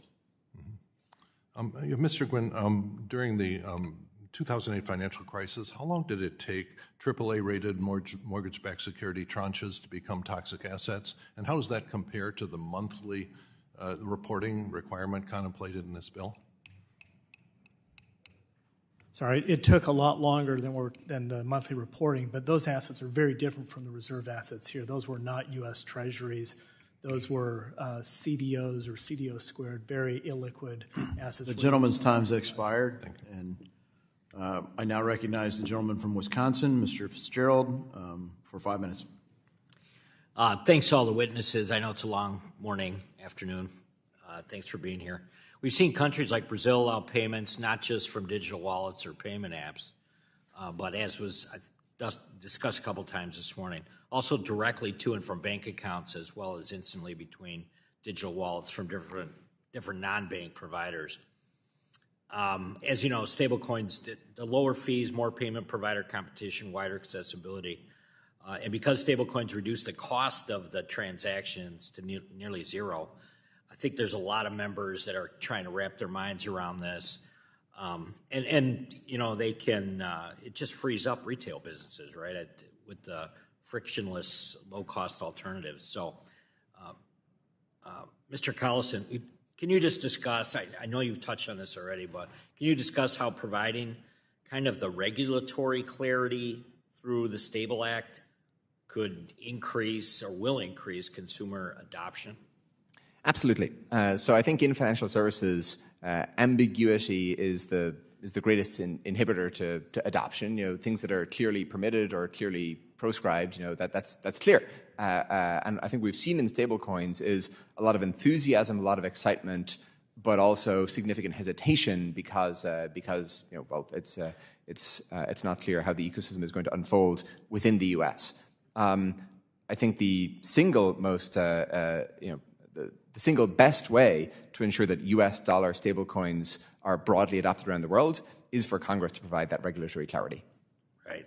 In a regulatory framework will also give businesses more incentive to use the stablecoins for operational transactions, right? Wouldn't you agree? Some stablecoin, I know that some of the issuers are establishing kind of strategic partnerships, I guess you'd call them, and trying to link up with traditional payment companies. So, Mr. Cascarilla, can you discuss some of Paxos partnerships and explain how these kinds of relationships that you guys have been able to develop helps with the integrations and the incentivizing the adoption of all this technology, right? Well, I think one of the interesting components about a stablecoin is that the interest is being kept by the issuer as a general matter. In our case, we are setting up partnerships where the interest is being returned to the distributor, whoever might be controlling the end user as a payment company or otherwise. Right. And that's an opportunity then to eventually maybe pass that on further through rewards to the end user. So you create an ability not just to democratize access to dollars, which is I think what stablecoins do, but you could even start democratizing access to the risk-free rate. And that's a really important way of changing how the financial system works and how individuals are able to access it. So let me go back, Mr. Collison. So there's been some confusion as to the difference between U.S. CBDC, a stablecoin, and the FedNow system, right? I mean, it's I hate to pick on the Financial Services Committee, but I think it'd be hard pressed to get somebody to come up with a definition for all three. Would you describe the differences between the three and the issues that they're seeking to resolve in the U.S. payment system? How do you view those three topics or headings, I guess?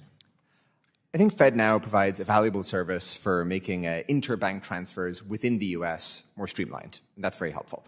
It doesn't provide the same degree of global access that stablecoins or, in principle, CBDCs could.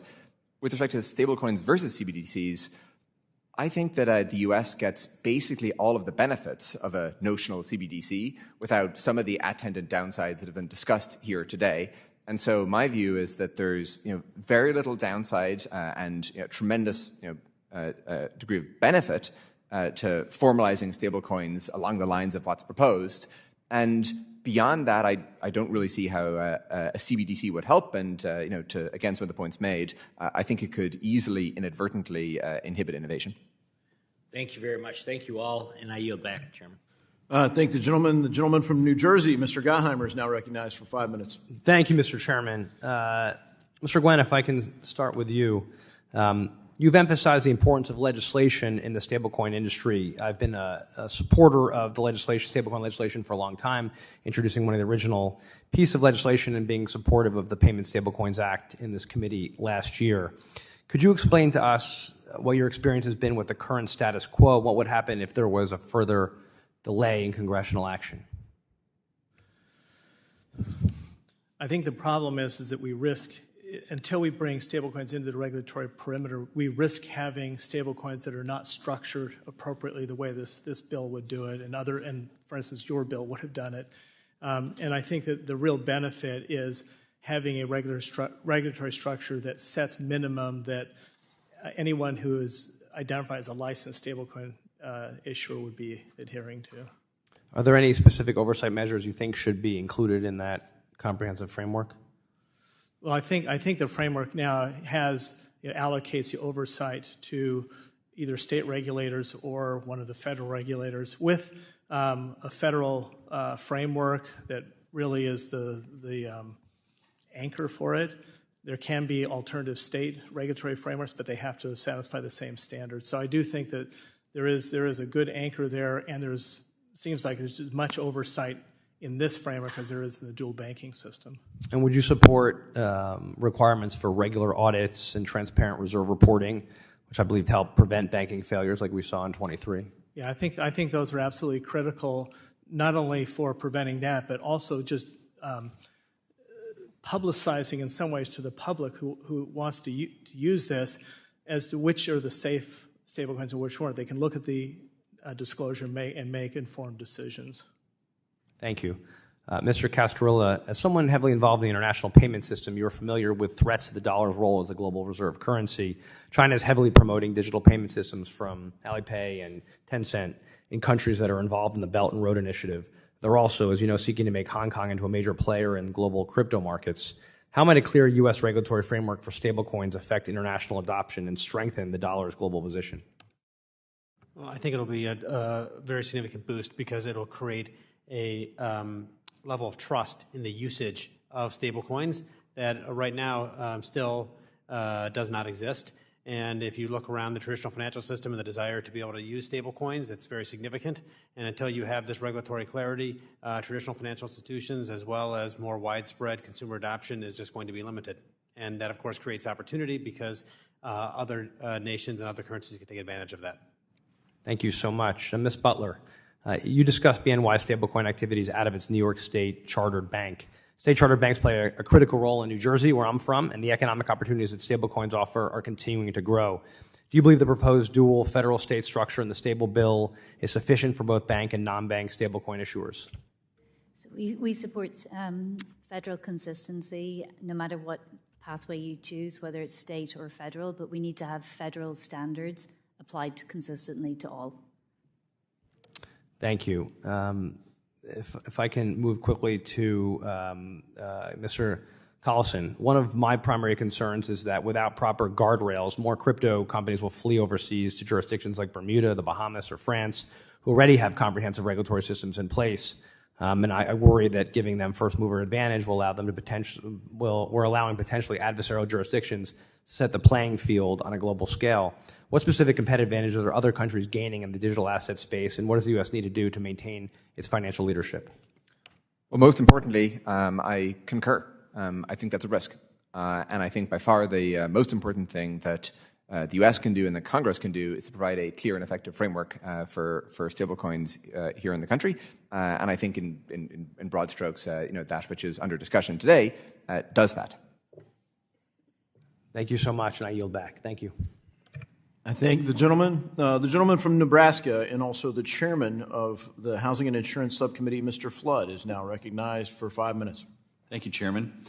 My interest in stablecoins goes back to the work I did in the Nebraska unicameral legislature on this very issue.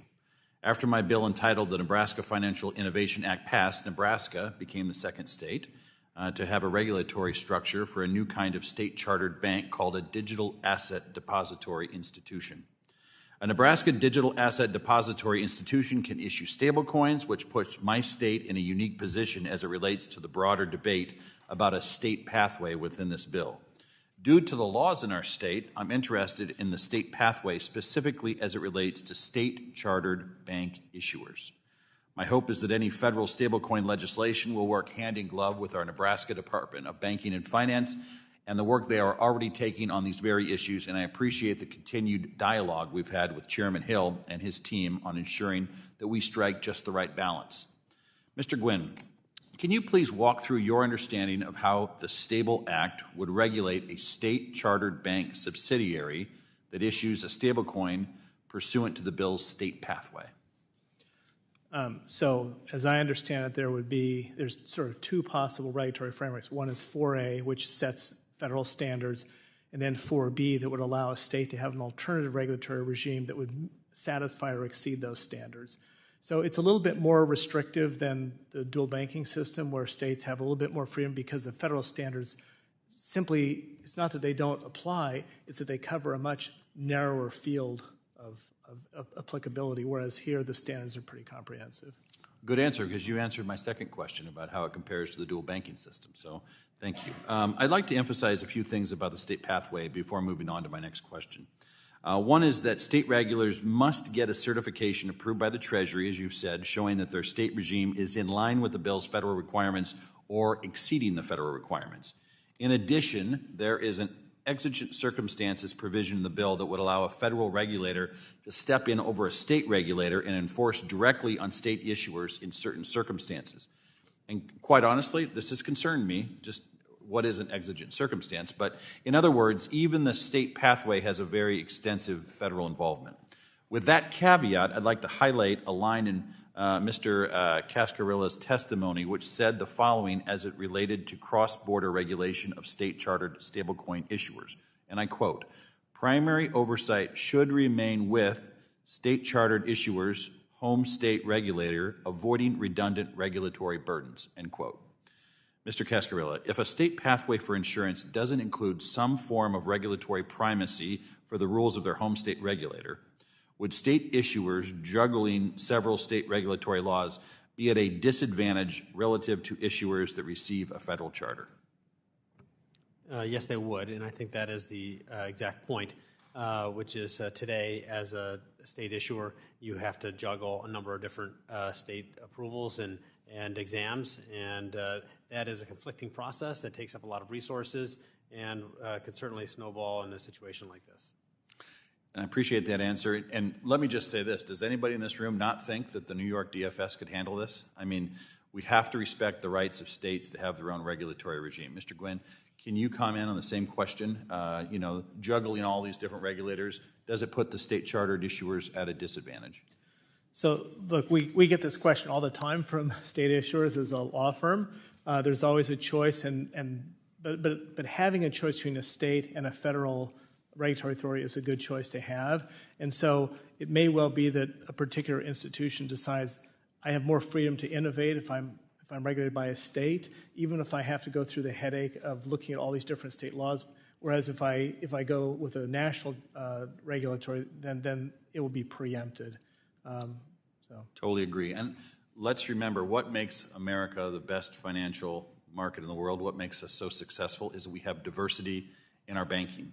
We have the GSIBs, we have the regional banks, we have the community banks, we have the federal chartered, we have the state chartered, and we have innovation. When you control all of that, you get Europe, with a couple of banks and a couple of board of directors that are making the decisions for every consumer on the continent. And so let's celebrate what makes America strong by encouraging diversity, relying on states to manage and regulate state issuers of stablecoins with appropriate safeguards. I want to compliment Chairman Hill, Brian Stile, Mr. Davidson, Allison, and all of the work that the staff has done. We are in a good place because of the hard work of this committee, and I'm excited to see this bill pass. With that, I yield back. Thank the gentleman. The gentleman from Texas, Mr. Green, who's also the ranking member on the Oversight and Investigation Subcommittee, is now recognized for 5 minutes. Thank you, Mr. Chairman. I thank the ranking member as well, and I'm grateful to the witnesses for appearing today. I would like an expression of whether or not it is beneficial for us to be concerned with the use of cryptocurrency in certain areas. More specifically, is it beneficial to use cryptocurrency of some type in money laundering, terrorist activities, ransomware attacks, illegal trafficking of drugs, sex, weapons, illegal gambling, and evasion of taxes? Ms. House, let's start with you. Is it beneficial for us to be concerned about the use of some sort of cryptocurrency with this type of criminality? It's beneficial for us to be concerned about it, if that's what you mean. If it's beneficial for us for its use in that way. No, it's not. It's only beneficial to those who are currently exploiting it. It's not inevitable to stay that way, but the current state of compliance across the ecosystem makes it attractive for those users. Explain what you mean by the state of compliance. Yes, sir. So basically, I was the head delegate to the FATF, the UN for anti-money laundering. If you're not familiar with it, we created the first international standards for virtual assets in anti-money laundering. The standards exist. The policy exists. It just hasn't been implemented internationally. If we had wide-scale cross-global implementation of our requirements to detect and prevent illicit activity and to stop use of, let's say, sanctioned actors in North Korea's use of cryptocurrency and that successful ability to launder, we wouldn't be in this current position. Unfortunately, it hasn't been implemented internationally. Does the bill in question prevent this type of illicit activity? I don't feel that the anti-money laundering measures in it are strong enough. It makes a reference to them being regulated under the Bank Secrecy Act, but there isn't clarity on who's purporting the regulations or how strong they need to be. And as a result, would we still have exposure to the criminality that I called to your attention? I fear that if we don't strengthen the measures, that could be an outcome, especially the extraterritoriality provision. Is there a rush to judgment here, meaning a rush to, I shouldn't say judgment, a rush to get this done such that we don't have the time to carefully craft legislation that will help us prevent this type of criminality? I would hope that even with the exigency of the issue, that given the years of bipartisan work that have been done by many members of this committee and those sitting in this room, we'd be able to leverage that work. I feel that the outcome of that work was more reflected in the McHenry-Waters bill, which had a more holistic coverage of these protections. I'm not certain why the new legislation doesn't integrate some of those stronger provisions, which I think would be beneficial. Would implementing those stronger provisions somehow weaken that legislation, this new legislation? I don't feel so. I think it would strengthen it and make it truly comprehensive. And do you think that the McHenry-Waters legislation had other redeeming value? Absolutely. I think that it had a much more fulsome, holistic list of different measures. There was some good overlap too, things like one-to-one capital reserve requirements and a restriction on rehypothecation and investment of depositors' assets, basically. But unfortunately, I feel that the Stable Act is missing some of the most important provisions also that are outlined in the McHenry-Waters bill. When this illicit activity takes place and there's a transfer of money in an illegal fashion, for illegal purposes, more appropriately, who benefits from that in the system? Currently, the illicit actors benefit from it. I think that no responsible actor wants to be a platform for money laundering or for North Korean sanctions evasion and proliferation financing. So really, it's the illicit actors that are benefiting from lax controls. Quickly to my last question. So when this occurs, does the the people who are purveyors of the currency, the persons with the system, do they get punished in any way? There should be enforcement actions that can be taken if they fail to meet compliance obligations. Thank you, Mr. Chairman. I yield back. Thank the gentleman. The gentleman from Montana, Mr. Downing, is now recognized for 5 minutes. Thank you, Mr. Chairman, and thank you to the witnesses. I came out of technology, and my formative years, I was part of a company that built really one of the world's first massively scalable computer systems. It was an exciting, innovative time. And I've always said that the United States of America must be the hotbed of innovation, and we cannot cede leadership over emerging technologies to other countries. And that starts with Congress passing clear laws governing cryptocurrencies. And I applaud Chairman Stile for his leadership on the Stable Act, which continues to receive industry feedback. I'm going to start, Mr. Collison. One notable change in the discussion draft of the Stable Act from the 118th Congress is making the OCC the primary regulator and supervisor of non-bank payment stablecoin issuers. So can you discuss the benefits of allowing the OCC to serve as the primary regulator and supervisor for non-bank stablecoin issuers? We don't really have a strong view on what the best primary regulator is. I think the two things that are of greatest importance are, one, that there's an effective state-based framework for experimentation, and that secondly there is simply a clear framework at the federal level. Within those kind of two principles, and within reason, I think there's probably multiple avenues that could work. Thank you. I want to move on to central bank digital currencies, or CBDCs, which represent one of the greatest threats to civil liberties in our lifetime. The American people expect our payment system to operate efficiently without offering the federal government a window into their day-to-day transactions. And look no further than the authoritarian countries pursuing CBDCs, which are not being used for innovation, but for surveillance, for stopping dissent, like China and Russia. I don't trust the government, the federal government, with any of my data, let alone financial data. I once got a letter from the federal government telling me, we're sorry, but all your data from your security clearance has been released to a foreign actor. Here, we'll give you a couple of years of credit monitoring. You're welcome. I've got issues there. So I'm going to go to Mr. Cascarilla. Some CBDC advocates say that issuing CBDC is the only way to improve the efficiency of our payment system, because stablecoins are some sort of Wild West, where crime and money laundering will run rampant. So, first, is that true? And then second, are law enforcement officials incapable of combating bad actors in the stablecoin ecosystem? Well, I think that from studies that have been shown and done, they have shown that the amount of illicit activity that's happening in crypto, stablecoins, and blockchain is less than in the traditional financial system, precisely because there's an ability to be able to track movements on-chain forever. And that is an important way to create a new set of tools, as well as being able to create a new set of products to be able to track what's happening.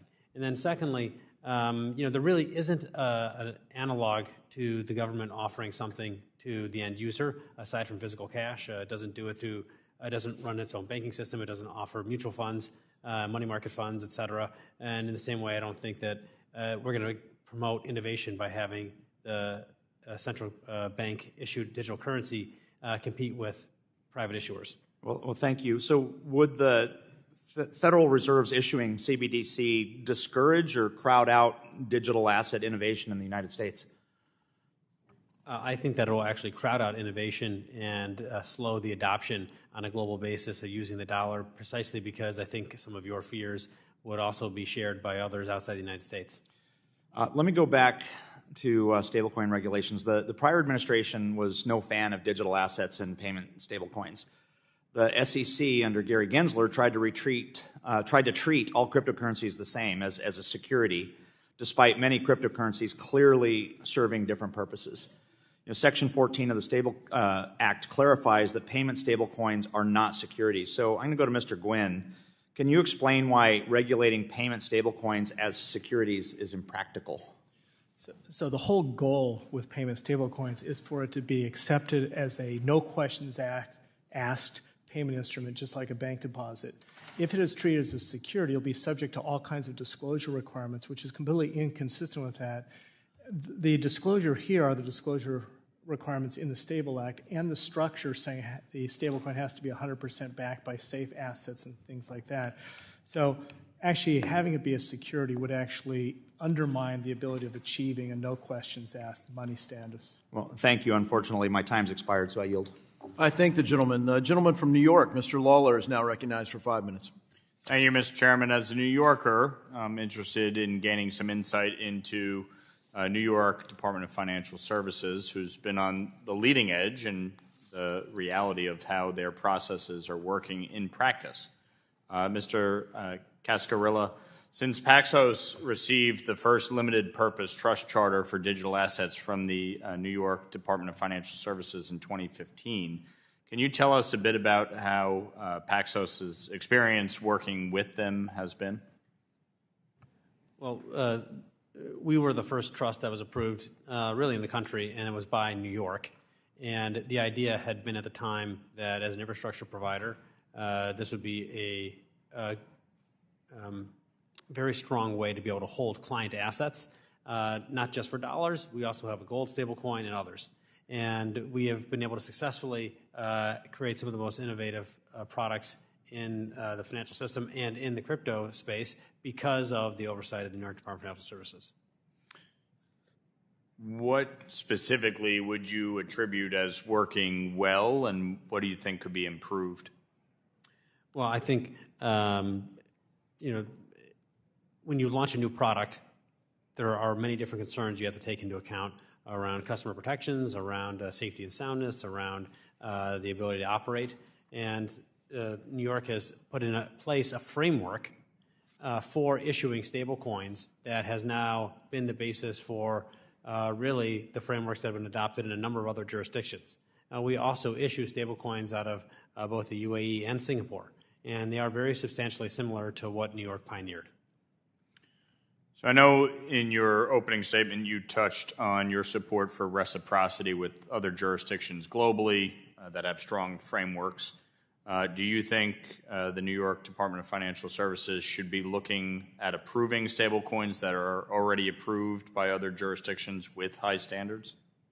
Yes, I think that creating a common level of reciprocity for tokens that are issued at the same type of safety and soundness level is just critical. You don't want to balkanize the market. If you balkanize the market, I think you then create opportunities for other currencies and other types of countries to take advantage of it. Now, one of the stories that we've consistently heard from opponents of digital assets is how it provides a significant source of financing for terrorist groups and other illicit activities. And while we must ensure we're combating malign actors, according to recent reports, illicit activity is down, with analysts estimating that crypto transaction volume associated with illicit activity is only 0.34%.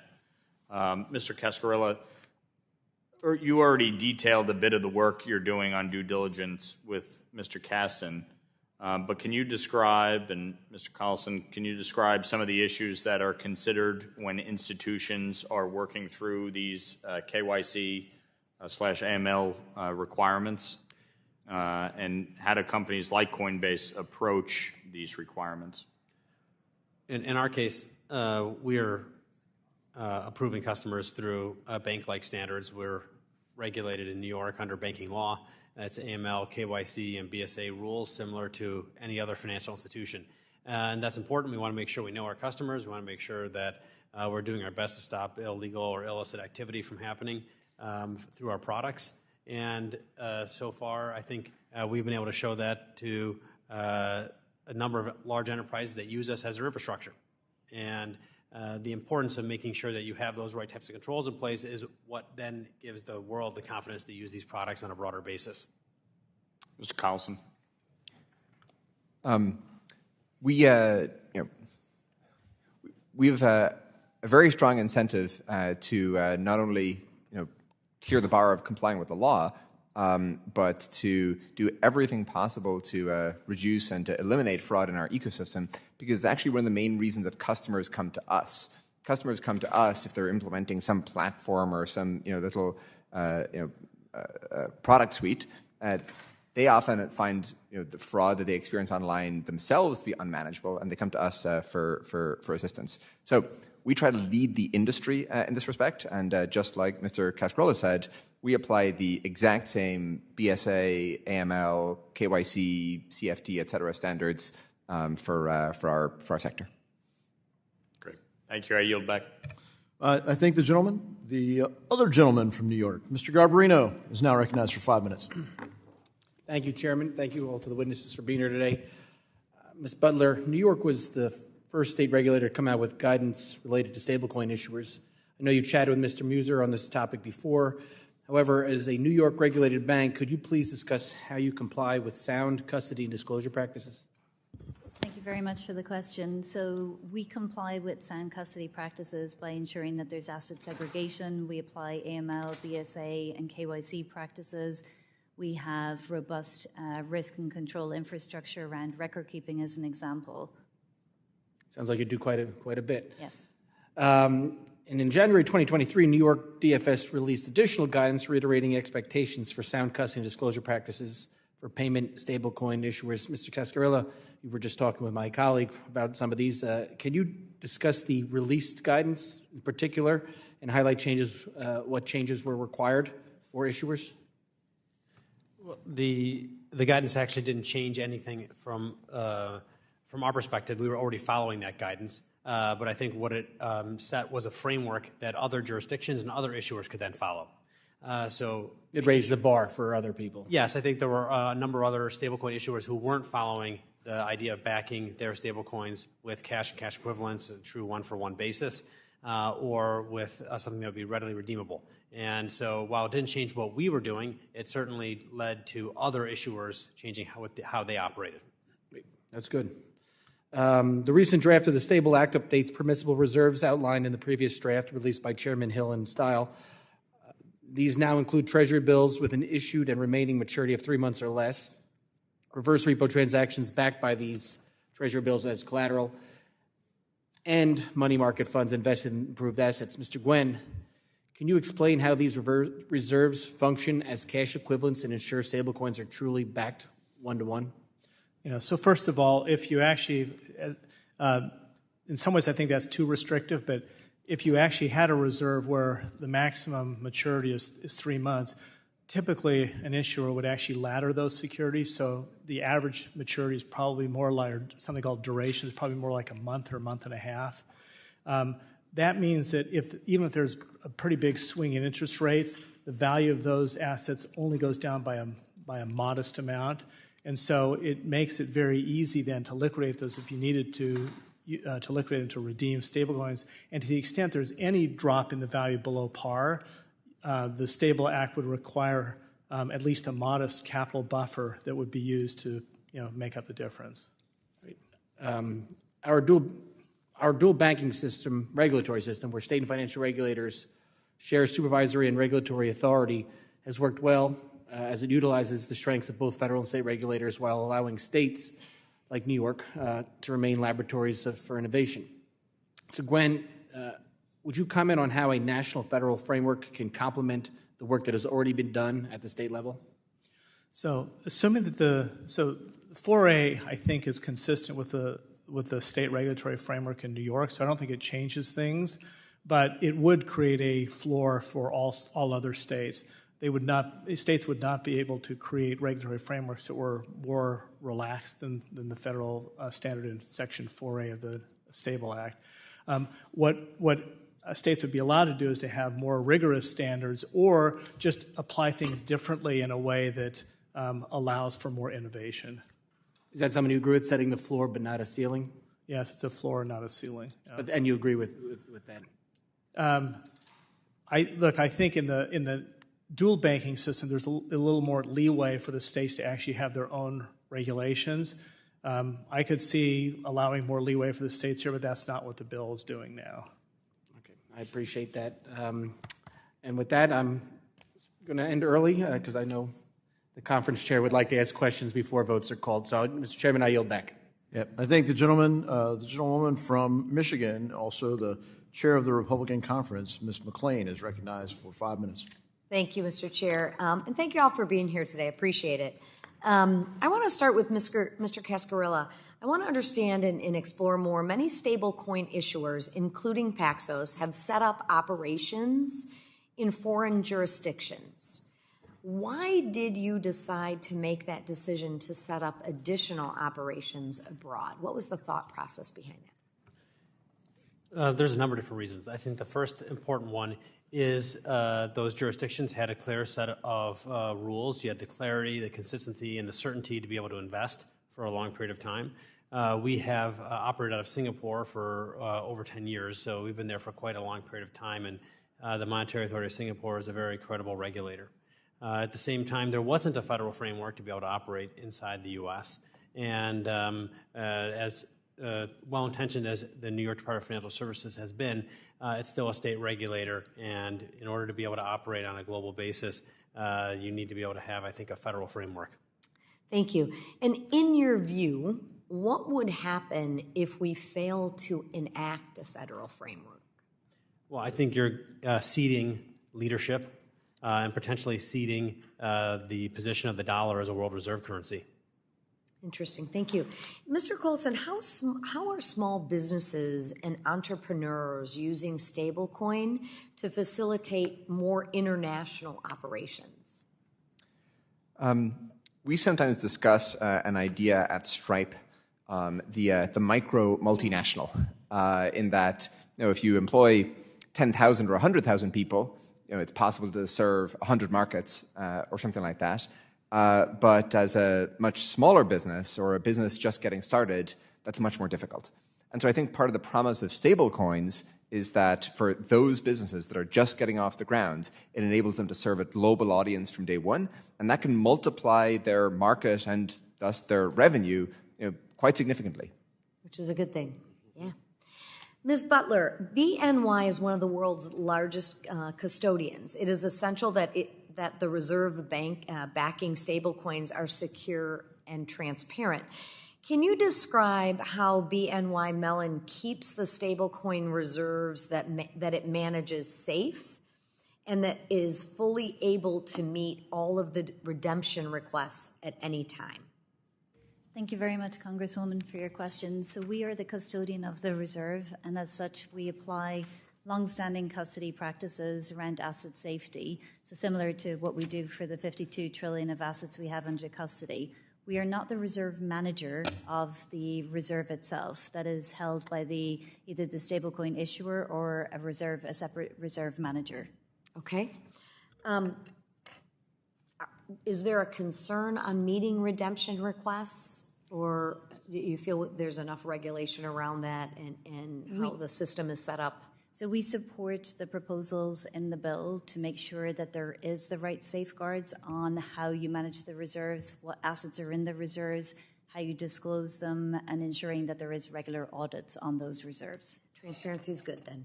Yes, it's good. Mr. Guynn, it is my understanding that Stable Act establishes a federal floor, right, of requirements that all payment stablecoin issuers must meet in order to issue in the United States. So I think that floor is extremely important. Can you explain in layman's terms why it is important to ensure that regulatory framework for payment stablecoin establishes a baseline across state and federal jurisdictions? Sure. So basically, having a federal floor creates uniformity across the United States and across different stablecoin issuers. And I think that's important so that it'll be easy to compare and say everybody is subject to the same standards. There could be some disuniformity, but only by increasing the standards from state to state. So it provides a level playing field. It's easier to operate, to do business, to figure out how to function if I'm a... Much easier to understand, too, and apply, yes. Okay, thank you. And last question, if I can, Mr. Cascarilla, there is a tremendous concern about the use of digital assets in money laundering. How can stablecoins be used to reduce illicit financial transactions, and what protections are included in the Stablecoin Act to inhibit nefarious financial actors? In essence, keep out the bad actors. Yeah, I'll try to be fast. There are requirements for AML, KYC, and BSA. And then secondly, because it's on a blockchain, it's a forever ledger. You're always able to track movements. And so you can now use different tools to be able to understand how illicit activity is happening. Very good. With that, I'm over time. Thank you, Mr. Chairman. I yield back. Thank you. The gentleman from Iowa, Mr. Nunn, is now recognized for 5 minutes. Well, thank you, Chairman Davidson, and I appreciate you all being at this very important hearing. We are on the cutting edge here. Stablecoins offer a powerful opportunity to build a modern and efficient payment system and shape our financial future. The United States won't and shouldn't sit back while countries like China and Russia try and occupy this space. So I'm encouraged by this committee's thoughtful discussion and its action. Mr. Collison, as a leader, both as co-founder and now CEO at Stripe, you're on the forefront when it comes to financial innovation. In fact, you know what technology looks like because you've been doing it. Over the next decade, I believe we'll see a dramatic shift towards real-time, data-driven payments and deeper integration in the financial services, and candidly, in everyday life. By passing a stable act, we can unlock a wave of American leadership in digital payments, all while upholding our nation's high standards of consumer protections. Could you talk to us here about how you see the payments landscape evolving over the next 5 years, and what role stablecoins might play in shaping that future? Well, I think you summarized it very nicely yourself just there. I would maybe briefly add, first, I think there are immense opportunities within the U.S. to make things cheaper, more efficient, faster, easier to use. The U.S. today is one of the most expensive countries in the G20, I think the most expensive, in fact, for just basic money movement functionality. There's also a World Bank report this year showing that not only are remittance costs quite high, but they're actually increasing rather than decreasing over time. So there's a lot of opportunity here. And then I think the second angle that's very compelling is the global access to dollars, which is going to enhance the status of the dollar as the world's preeminent reserve currency. And that has geopolitical benefits. It also has straightforward fiscal benefits in lowering U.S. borrowing costs. And so I think the benefits are very extensive. And I think an important point to drive home here is this is American dollar-backed stablecoins, which really help drive this space. God forbid we ever get into a renminbi-backed stablecoin or ruble-backed stablecoin or whatever else is going to be out there. Being able to help drive this as part of our economic engine here in the United States, along with the security that comes with that, puts us in the driver's seat for decades to come. Thank you. Ms. Butler, you're head of digital assets at BNY. You operate globally. You've seen a lot of this stuff take place. However, your experience is working in other jurisdictions, particularly Europe, London, Singapore, others, compared to what we've got here in the U.S. Thank you very much for the question. There's increasing clarity in other jurisdictions that enable us to actually meet the needs of our clients in a more real way. With clarity coming out of the proposal here, we'll be able to do the same and apply our services to US dollar stablecoins, not just in the traditional space that we do today, but also increasingly across the whole spectrum of payment services related to stablecoins. And I would agree with you. Our inability to get some kind of framework here has driven great innovators, investors, and opportunities to the Caribbean, to London, to Singapore, and in worst case scenarios is actually pushing them into the arms of Pyongyang, Beijing, and Russia. Look, Ms. House, you and I got to serve together on a number of national security aspects. Would you agree with me that lack of clarity in this area or lack of regulation could potentially jeopardize the future of America's ability to be competitive in this space? Yes, I think it already has. With that, the lack of opportunity, I know Stable Act may not be exactly what you are looking at, but could you talk to us about some of the things that you think the Stable Act is driving and building out that framework? Absolutely. There's some points of commonality with other legislation that I like, and I know I've referenced the McHenry-Waters legislation. So things like the one-to-one, high-quality liquid like reserve requirements is really great. The restriction on rehypothecation of assets is good. The reference to cybersecurity controls in the wake of $1.5 billion hacks that have happened lately. So I think that there's some good measures that are in there. There's just some other areas that I think bipartisan legislation that's been worked on in this committee can actually help fill the gaps on. Ms. House, and thank you for your work at the Atlantic Council. I do believe this is a bipartisan issue. More importantly, it's an American issue. If America doesn't start leading in this area, we have the opportunity to bleed out. Mr. Cascarilla, you have highlighted here in our time left, I want to give you a little more time to talk about, I look at illicit financing as being a real challenge in this space. How could Stable Act actually help us clamp down on illicit financiers? Well, I think, first of all, it sets a set of rules for AML, KYC, and BSA, which does not exist today for all issuers, and does not. And it also, I think, sets this floor for what people will be able to do and how they will issue on a global basis. So for international issuance as well. Very good. Thank you very much for the time today, Mr. Chairman. I yield back. Yeah, thank the gentleman. The gentleman from North Carolina, Mr. Moore, is now recognized for 5 minutes. Thank you, Mr. Chairman. Ensuring America continues to lead in financial innovation is not just about industry growth. It's also about giving consumers better choices, improving financial access, and protecting consumer privacy. Blockchain technology and digital assets are already transforming the way Americans and businesses transfer value. That's why this week I plan to introduce the Financial Services Innovation Act. This bill aims to ensure the United States remains the home of financial innovation by establishing the Financial Services Innovation Offices within each financial regulator and a federal sandbox for innovative financial products and services. The regulatory sandbox approach has proven successful in states like North Carolina, which launched its financial and insurance regulatory sandbox through the North Carolina Innovation Council in 2021. I just have one question. Ms. Butler, in North Carolina, our regulatory sandbox has fostered innovative services that reduce costs for consumers. They expand access to credit. My question simply is, how will, at the federal level, a regulatory sandbox approach accelerate adoption while ensuring proper oversight? Thank you very much for the question. I think first and foremost, we're seeing a number of sandboxes where we can actually experiment in a controlled way, and that's giving us the ability to really test out the technology. In addition to that, though, we really do need the rules. We need to have the clarity of the rules. We need to have those rules applied consistently across all players in the ecosystem, and I can't underscore that enough. It is super important that everybody, particularly that is issuing and managing and custodying any part related to a U.S. stablecoin, those same rules and high standards are applied, and then you get to experiment within the safety of a sandbox. Thank you, and I want to thank all the witnesses for their testimony before the committee today. With that, Mr. Chairman, I yield back.